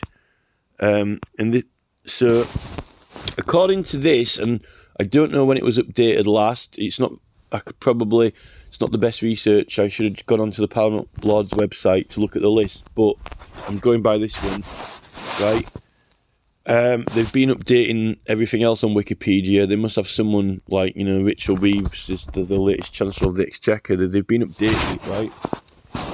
Baroness Wolsey, Lord Verdurim, Baroness Vedea, Baroness Udin, Lord Tyrrane, Lord Truscott, Lord Taylor of Warwick, Lord Stone of Blackheath, Lord Rosenfield, Lord Pryor of Brampton, Lord Pearson of Rannoch, Lord Paul, Lord Patel of Bradford, Lord Paddock, Lord Oakshott of Seagrove Bay. That's like chucking stones across the water, isn't it? Lord Oakshott of Seagrove Bay. Baroness Moyo, Baroness Morgan of Coates, Lord Moore of Etchingham, Lord Mackenzie of Framwell Gate, Baroness MacGregor Smith, Lord Lupton, Lord Livingston of Parkhead, Baroness Lampard, Lord Inglewood. Baroness Lampard, that's the sort of person you'd probably it would have been. I'm compelled to crack a joke here. Wouldn't it have been funny if it, although the House of Lords and House of Commons are separate, you know, you're not going to find the House of Lords in the House of Commons drinking bar, but wouldn't it have been entertaining if it had been that Falkirk MP, you know, Sean Bean lookalike, you know, Sharp, if it had been Baroness Lampard who'd have nutted, you know, that'd have been something to raise a drum glass over, wouldn't it? Or probably occurred after a few 2 drum glasses. Lord Inglewood, Baroness Huey. Well, I think she's from Northern Ireland. Lord Harrington of Waterford. In fact, Huey's joined Lords without. Oh, she's meant to be a member of the Labour Party, but she joined without party affiliation. That was a question that I was wondering actually what party she was in, but I actually thought she might have been maybe a Tory, but she's not like one of the. She's not from one of the other Irish nomination parties.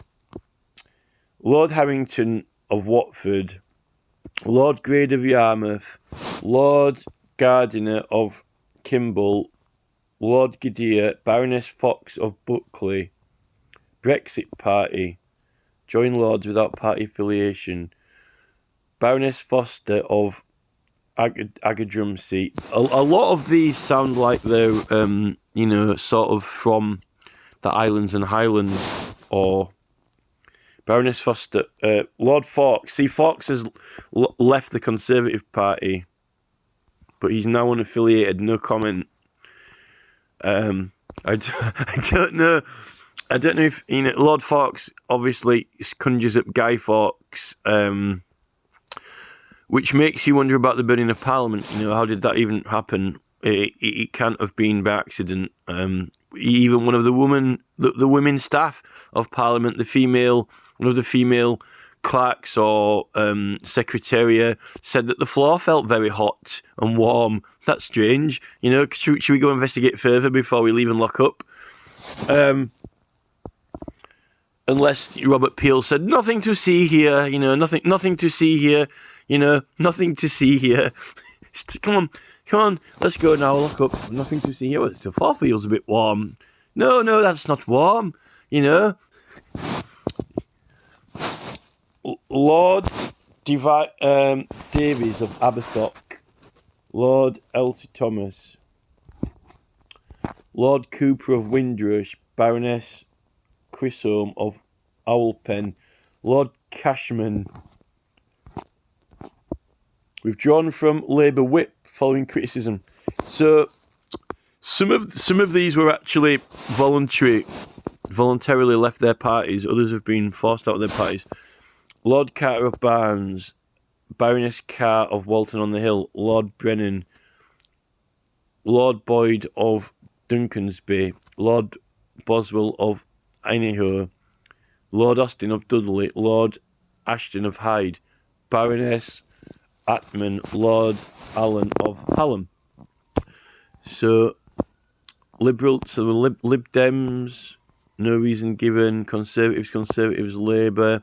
Join Lords without party affiliation.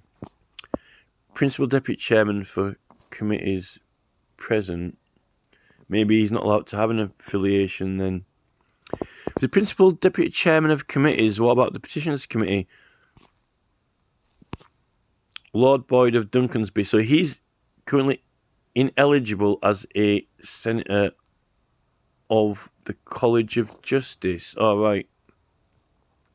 So he's got a judicial function, so he's not eligible. But surely he had a previous affiliation. Currently ineligible. Oh look, Baroness Carr of I didn't know that she was Walton on the Hill. I thought it would just say. I thought it was going to say Dame Sue Carr, but it hasn't got whether they're ladies or knights or not. Dames or knights. Doesn't say what the previous affiliation was. Actually, that's a question that I was also wanting to know. What was the previous affiliation, but it's not been revealed. Surely it should tell you if there was a previous affiliation or not.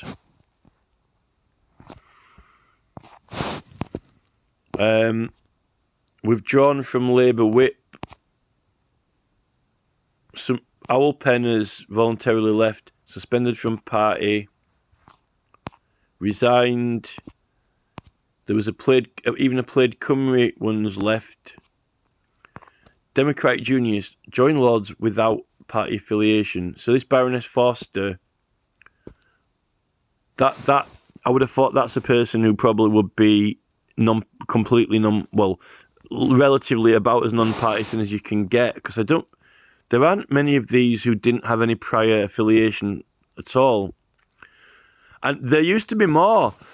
I think there used to be a lot more who didn't have any prior party affiliation. But seeing as, the House of Lords has been taken over by the nominations from Labour and the Tories, it's ended up where it all seems to be, like Prescott, and so forth.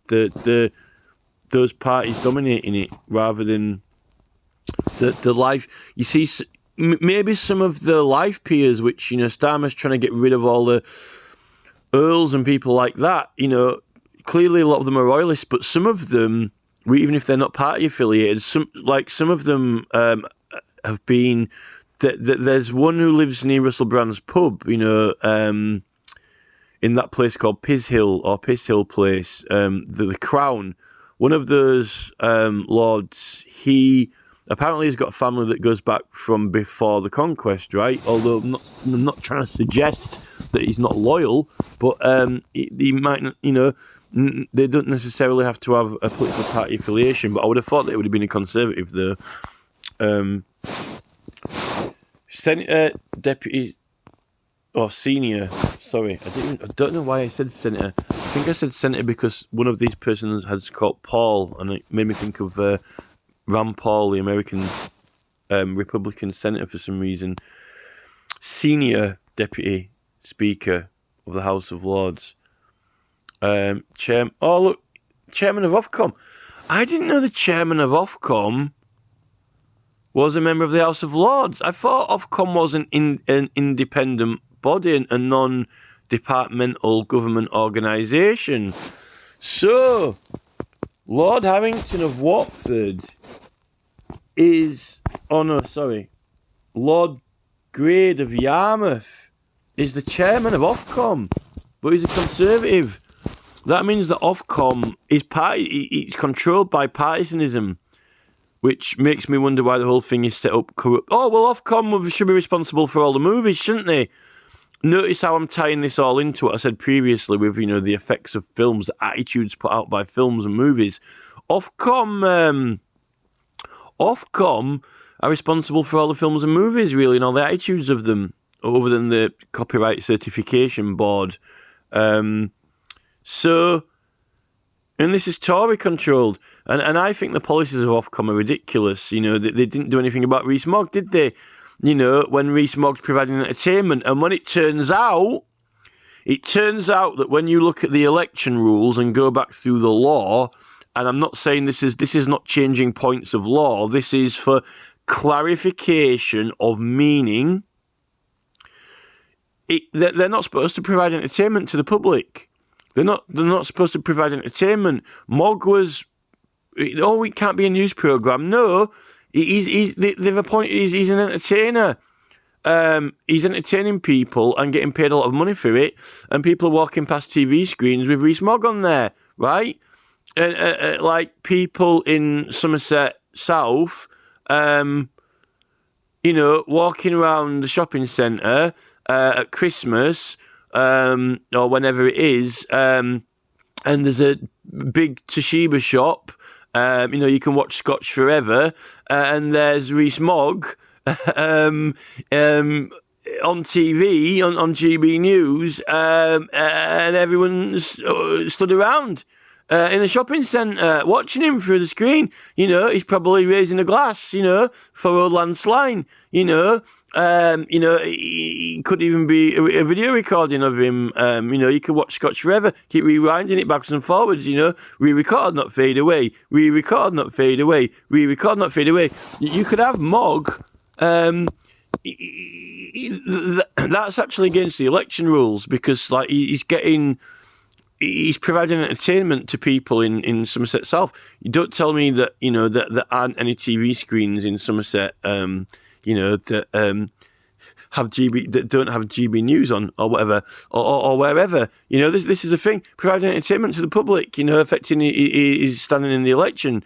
Although he affected it the wrong way last time because he's not an MP now. This is the thing. So it was his pal. I've just learned something. I've just learned that... Let's have a look at this guy. Yarmouth. Oh, it's Michael Grade. I've heard his name before. Michael Grade. Oh, here we go. Oh, well, that says everything, doesn't it? That tells us everything. Raise a glass for Drummond. He's been expelled for his homophobic views, but Grade... No.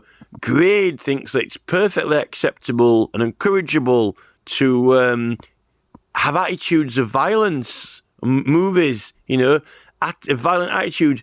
Oh, it's just acting. Well, is the film encouraging violent attitudes or not? Right? Yarmouth. Are they encouraging violent attitudes or not? Were you protecting Rees-Mogg from a trial by his peers in Parliament? What was it? A breach of privilege? Given that Sir Thomas Erskine May clearly states that fraud or forgery is a breach of privilege, right? Why was Mogg not prosecuted? Those election rules are for fairness, right? And I know that there's certain privileges, like for election material that's done. You know, the police can't intervene with it, the election material. But if the election's investigated, you know, you're meant to investigate with an election petition, which is meant to establish facts, what happened. Almost like, you know, the Committee of Culture, Media and Sport is meant to find out what happened with Ofcom and Mog, you know. And then, after it establishes what's happened, then maybe he can be prosecuted, but not actually, you know, I'm not saying that they should have, like, the police should have said, oh, that's a breach of privilege, you can walk onto the set and, you know, Mog's pulled off television from the side or something like that, you know, like with some kind of like cane or something, you know, some sort of shepherd's crook pulling him off the screen to the side, you know. But we're talking about, you know, facts and circumstances around elections and whether people broke the rules or not. So I can't. Grades clearly. Why is it said chairman of Ofcom? Is he supposed to be not party affiliated? Senior, following return from, so there's quite a few Tories now who have left. Following return from suspension from the House in connection with lobbying scandal. Can you even have a lobbying scandal? You know, it's amazing they can even do lobbying. And that's another thing. All these weird, strange courts, which Matt Kennard's been investigating, where big companies and businesses sue governments because they make or change the law, which is harming their future potential profits. I don't know how any of those cases could be valid when BlackRock Vanguard said that there's going to be an economic crash, which when they've bought out all the companies, you know, and that's the thing that what we've said to Robert F. Kennedy Jr. If companies and businesses can sue the government for harming the projected future profits, then surely the NHS and the public can sue the companies for harming the future potential health of the country. Yet the government was handing them out immunities to all these COVID, Fauci, all these persons engaged in all these vaccines. They were giving them protections. Yet it can harm the future potential health of the nation, regardless of whether they're pharmaceutical companies or not, right? I think that there is a case that if you prove ownership of all the companies, prove their advertising strategies and prove their intention to pursue those profits, and we're trying to get the nation to buy more food and keep buying food, and knowing that it was harming the health overall, and knowing that all those companies were all owned by the same groups and organisations, investors, and people who were AGM meeting, you know, investors voting and so forth on actions and activities. Surely, if you can prove that the government are harming the future potential, not even the profits, not money that we don't even have yet, that we'd like to have, right? You know, how can the public not sue those companies, right, for detrimental effects to health and intended pursuance of profits in disregard and knowing that there was effects on health, right? That's the level you're at. You know, suing governments, but suing the whole industry, if its ownership and general guidance can be proved to certain key individuals, right? If you can, you can sue them for their intentions on public health, right? And you could probably even sue the government for not doing anything about it earlier, right? And also, we're talking about the attitudes towards violence in films, that you're allowed to have horror films. I'm not saying ban horror films, right? But, you know, what effects on attitude does it have? Even adults' attitude, right? You know, Friday the 13th or whatever, right? What attitudes does advertising have for food on people, right? On eating habits, on eating culture, on all these ladies on morning TV making buns and throwing flour around and having a jolly old good time, because that's what loose women do. That's what women do, bake tarts and cakes and buns, and they're a little bit healthier. We've got some really healthy ones now, very, very healthy ingredients, but, keep on baking. Is it really the big bake-off or not? They're always doing something. Whether it's, Come Tango With Me on Strictly Come Dancing or whatever it is, they're always wanting the masses to take up the wooden spoon, or the masses to take up the, DIY drill or whatever it is, or the masses to come and watch. No, don't take up the chainsaw though and massacre everyone. Don't take up the Uzi 9mm and shoot everyone. But you can watch that and be entertained by it, and that may affect your attitude, particularly if you've been raising a few drum glasses. So I find it truly to be intellectual and to why is Drumglass suspended is beyond my comprehension. It's exclusive cognition of all these facts and basis and events on everything, So when you're looking for, some independent members of the House of Lords to try and stand up for our rights and do something about the Petitions Committee, do something about, protected characteristics, like, Asian protected characteristics, being a Buddhist, protected characteristics, male, female, protected characteristics, being alive, living life, so thou shalt not kill, the first word or whatever. Who is going to help advocate us? Because I'm not seeing much change at the moment in the Petitions Committee at the moment. And I don't know if Brian Paddock, this guy looks quite serious and mature, respectable. The Lord Paddock, so he was Liberal Democrat. He withdrew from the Liberal Democrat whip during his advisory role with the Metropolitan. Oh, so he was advising the Metropolitan Police. I've just found out through a video yesterday, a brand new one, an investigation, that apparently Mark Rowley has been Met Police Chief Mark Rowley has been advocating local councils giving up land to charities when the public didn't have a democratic say in it, In fact, the sheriffs only used to serve for a year or very short, like 12 months, to 1 to 2 years.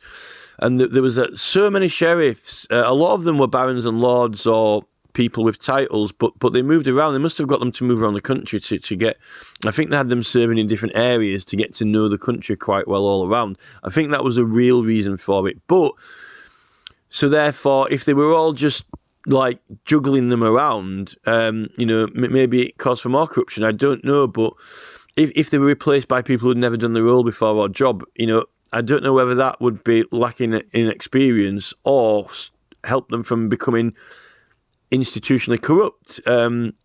But I still think they should be elected. Nonetheless, they were elected, and now police chiefs are raised up through the ranks by their own police peers within the force, through inspectors, Royal Inspectorate. They should be elected by the people. Maybe you would say, who are you going to elect them from? Is it going, can they only be chosen from existing police officers? Well, maybe there is some police officers who it would be better off to have them as the chief if the people chose out of those people, or maybe they should. You see, they've got the police and crime commissioner now as supposedly elected, but are they just going to be like these Ofcom people in charge? They're all party affiliated. I think that's the problem with it. Partisan, it's still partisan policing and partisan politics. So this withdrew from the Liberal Dems. Oh, Lord Patel of Bradford. He doesn't give a reason for leaving Labour, but I know that we are independent at the moment. Our area is independent, and we've got an Asian gentleman who is the MP for our area, although we are on the sort of edge of the countryside of the area. It's quite a small area, and the rest of the area is very densely urban. But it's independent. I wonder if Lord Patel of Bradford might have possibly shown sympathy with the other cause, with the independent cause, maybe, or maybe it's got absolutely nothing to do with that. But it makes me wonder if that might be. Maybe he left Labour a long time before that. Oh, there's that Lord Paul. Who is this Lord Paul guy? Oh, Lord Paul. He looks quite happy. The Right Honourable Lord Paul. So, following return from suspension from the House in connection with an expenses scandal, I don't know if there's one of them one of the House of Lords has had his OBE removed. UKIP resigned from party whip in protest of the party leadership. So he might be someone who might be able to help. A Conservatives left. All right. I don't know why I said the word lost then. A Conservative has left. He has been lost from his party, actually. A Conservative was lost from the Conservatives, but he has left. The Right Honourable, the Lord Prior of Brampton. He looks a little bit, he reminds me of Jim Hara, doesn't he? He's got a bit of a Jim Hara kind of look about him. The Lord Prior of Brampton. Oh, he's the chair of the NHS, National Health Service. Oh, that's funny. We were just talking about should the National Health Service sue the food industry for causing it to, have so many problems that it has to deal with, and then if it didn't have so many problems, Starmer would be wanting to reduce his funding. Would that be detrimental to its funding if they actually did sue those companies? Maybe they should use the funding to sue those companies. Oh, here we go. There's one Dan Rosenfield, Baron Rosenfield's political advisor and civil servant who served as the Downing Street Chief of Staff. Well, this is the thing they said as a Downing Street Chief of Staff, so aren't these the people who have been upholding all the questionable policies, like, for example, petitions committee policies, Given that, you see, I don't even know if we can trust this guy, because the Downing Street Chief of Staff from 2021 to February 2022, between 2007, he served as Principal Private Secretary to the Chancellor's Alistair Darling. You see, this is, getting back to 2007, 2001. Oh, no, sorry, 2021. 2021, 2007. 2007, though, that might have been, I think that e-petition site might have been running that Tony Blair did around that time. That's what we're thinking then. 2007, the e-petitions website, the original one, I think would have been possibly, it might have been a little bit later, 2010. I've actually just put something about it on my website. I should know. It can't be far off 2007. I'm not saying that he was in charge of it or responsible for it or controlled any policies of it. He was just staff. But he doesn't hold any party affiliation. Oh, look.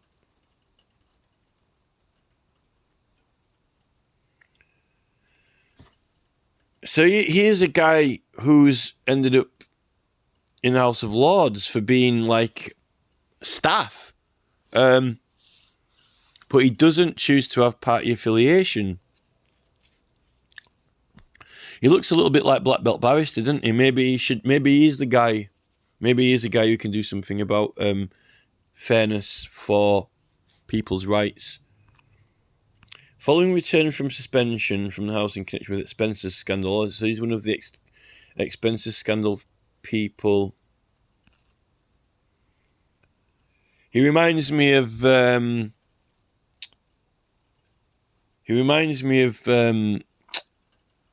who's in charge of the Crown Prosecution Service, South London unit, who I forgot his name is.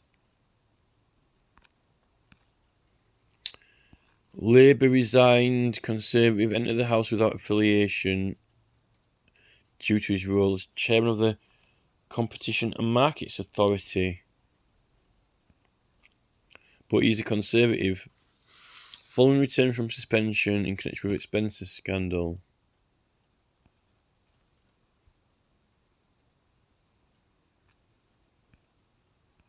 Join Lords without party affiliation. Oh, there's some more on this list.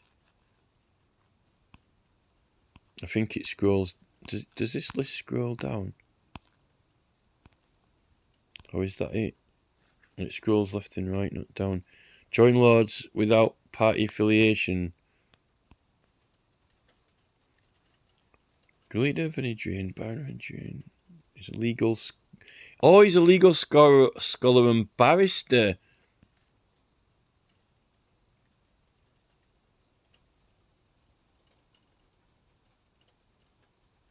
School of Economics. He does law of economics though. He doesn't really specialise in political law or rights, although you'd have thought that he would have an interest in it being in the House of Lords. So the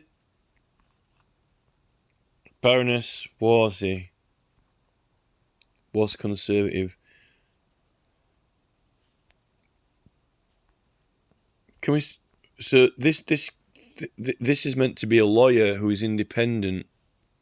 I don't know if they will help or not with the rights of the Petitions Committee, and maybe advocate for. Probably will. I can't see advocating for Drumglass.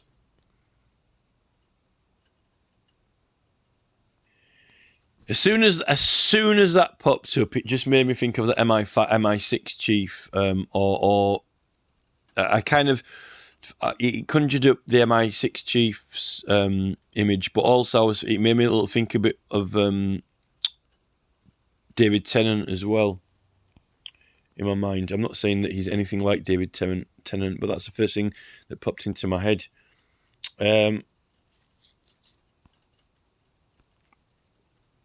He's a lawyer.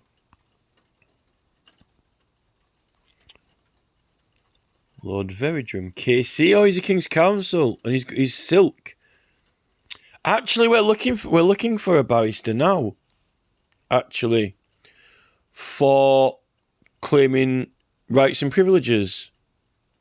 He's independent. Maybe he would be the person. It would be almost a little bit like getting Jeremy Johnson, KC, to help you, like Lord Hanningfield did. But Jeremy Johnson ended up being made into Judge Jeremy Johnson. Would you trust this man? It does look quite trustworthy. Could be a potential advocate. He is KC.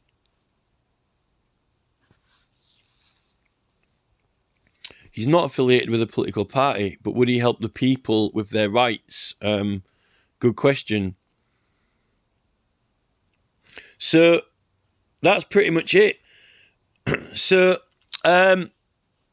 this is like 2 hours now, 2 hours and 7 minutes. I think I don't want it to go on any longer. So that's been quite a bit of a journey through various topics, including the Petitions Committee, Drumglass even. I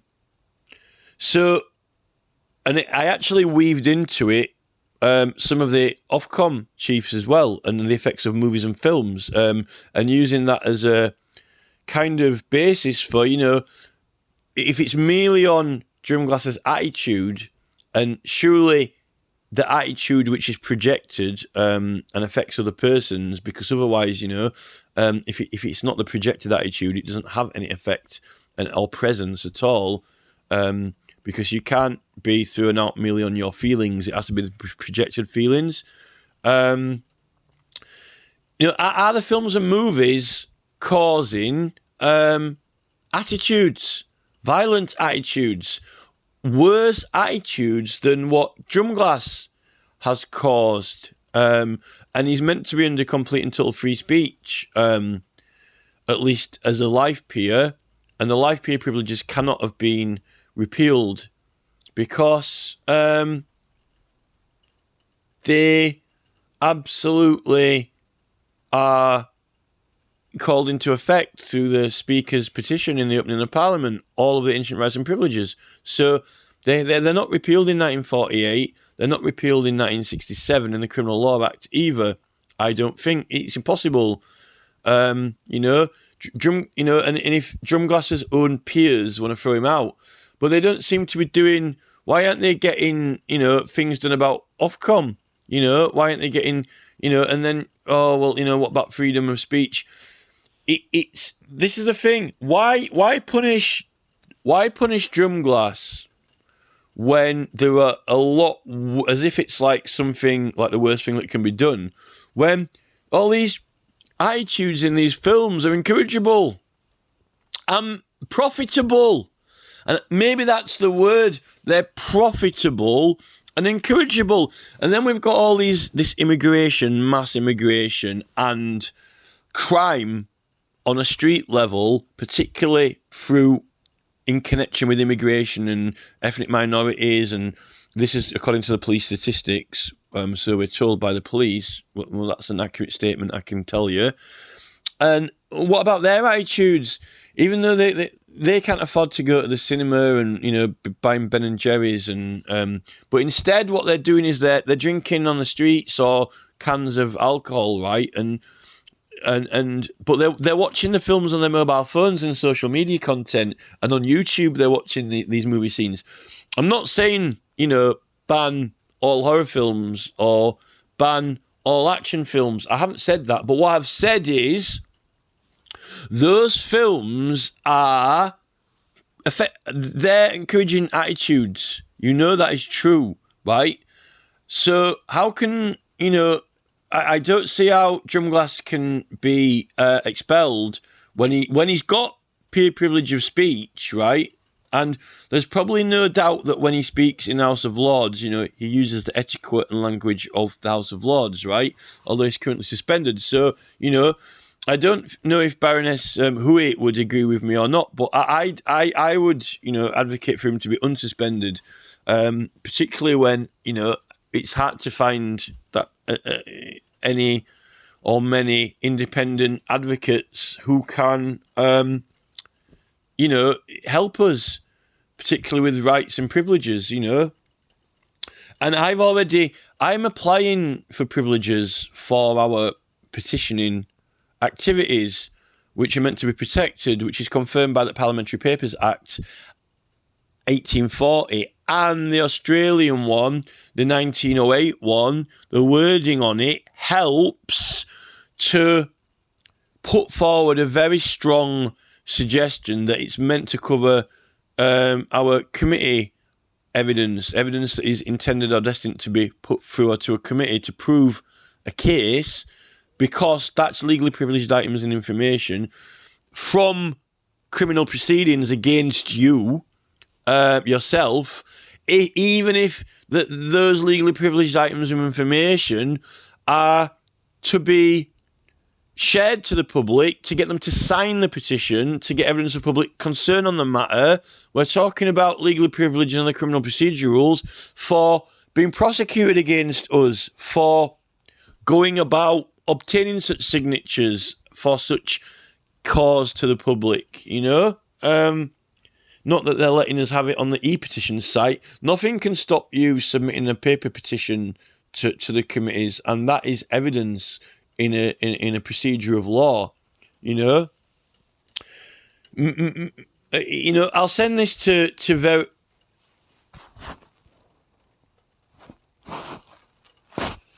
Vidream. I don't know how to pronounce his name properly, and I don't want to sound unrespectful. Vidream.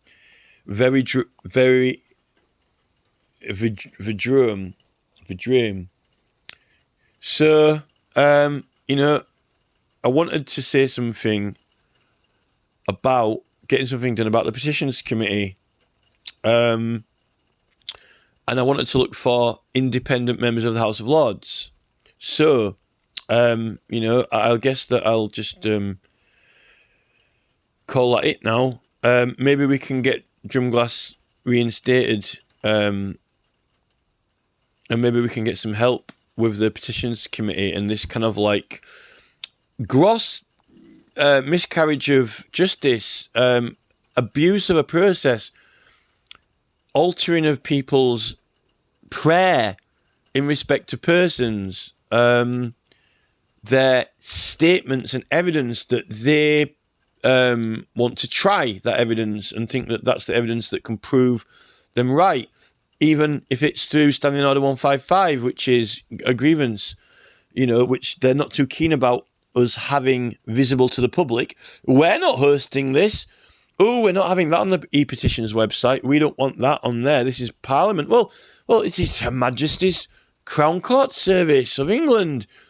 You know, the prestigious presiding judge, you know, but it says, you know, what's on that website?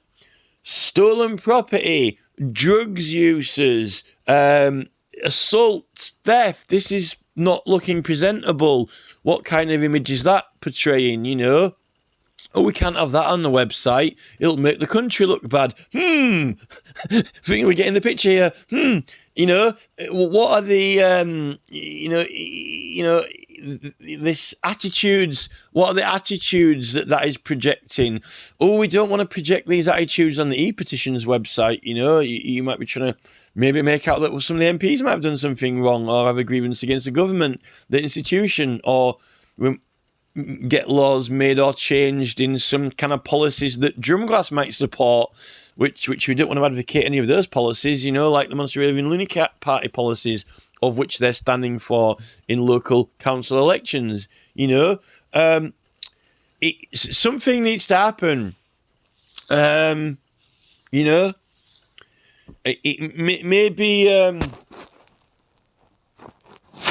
maybe we can get some actual legal help from one of these MPs.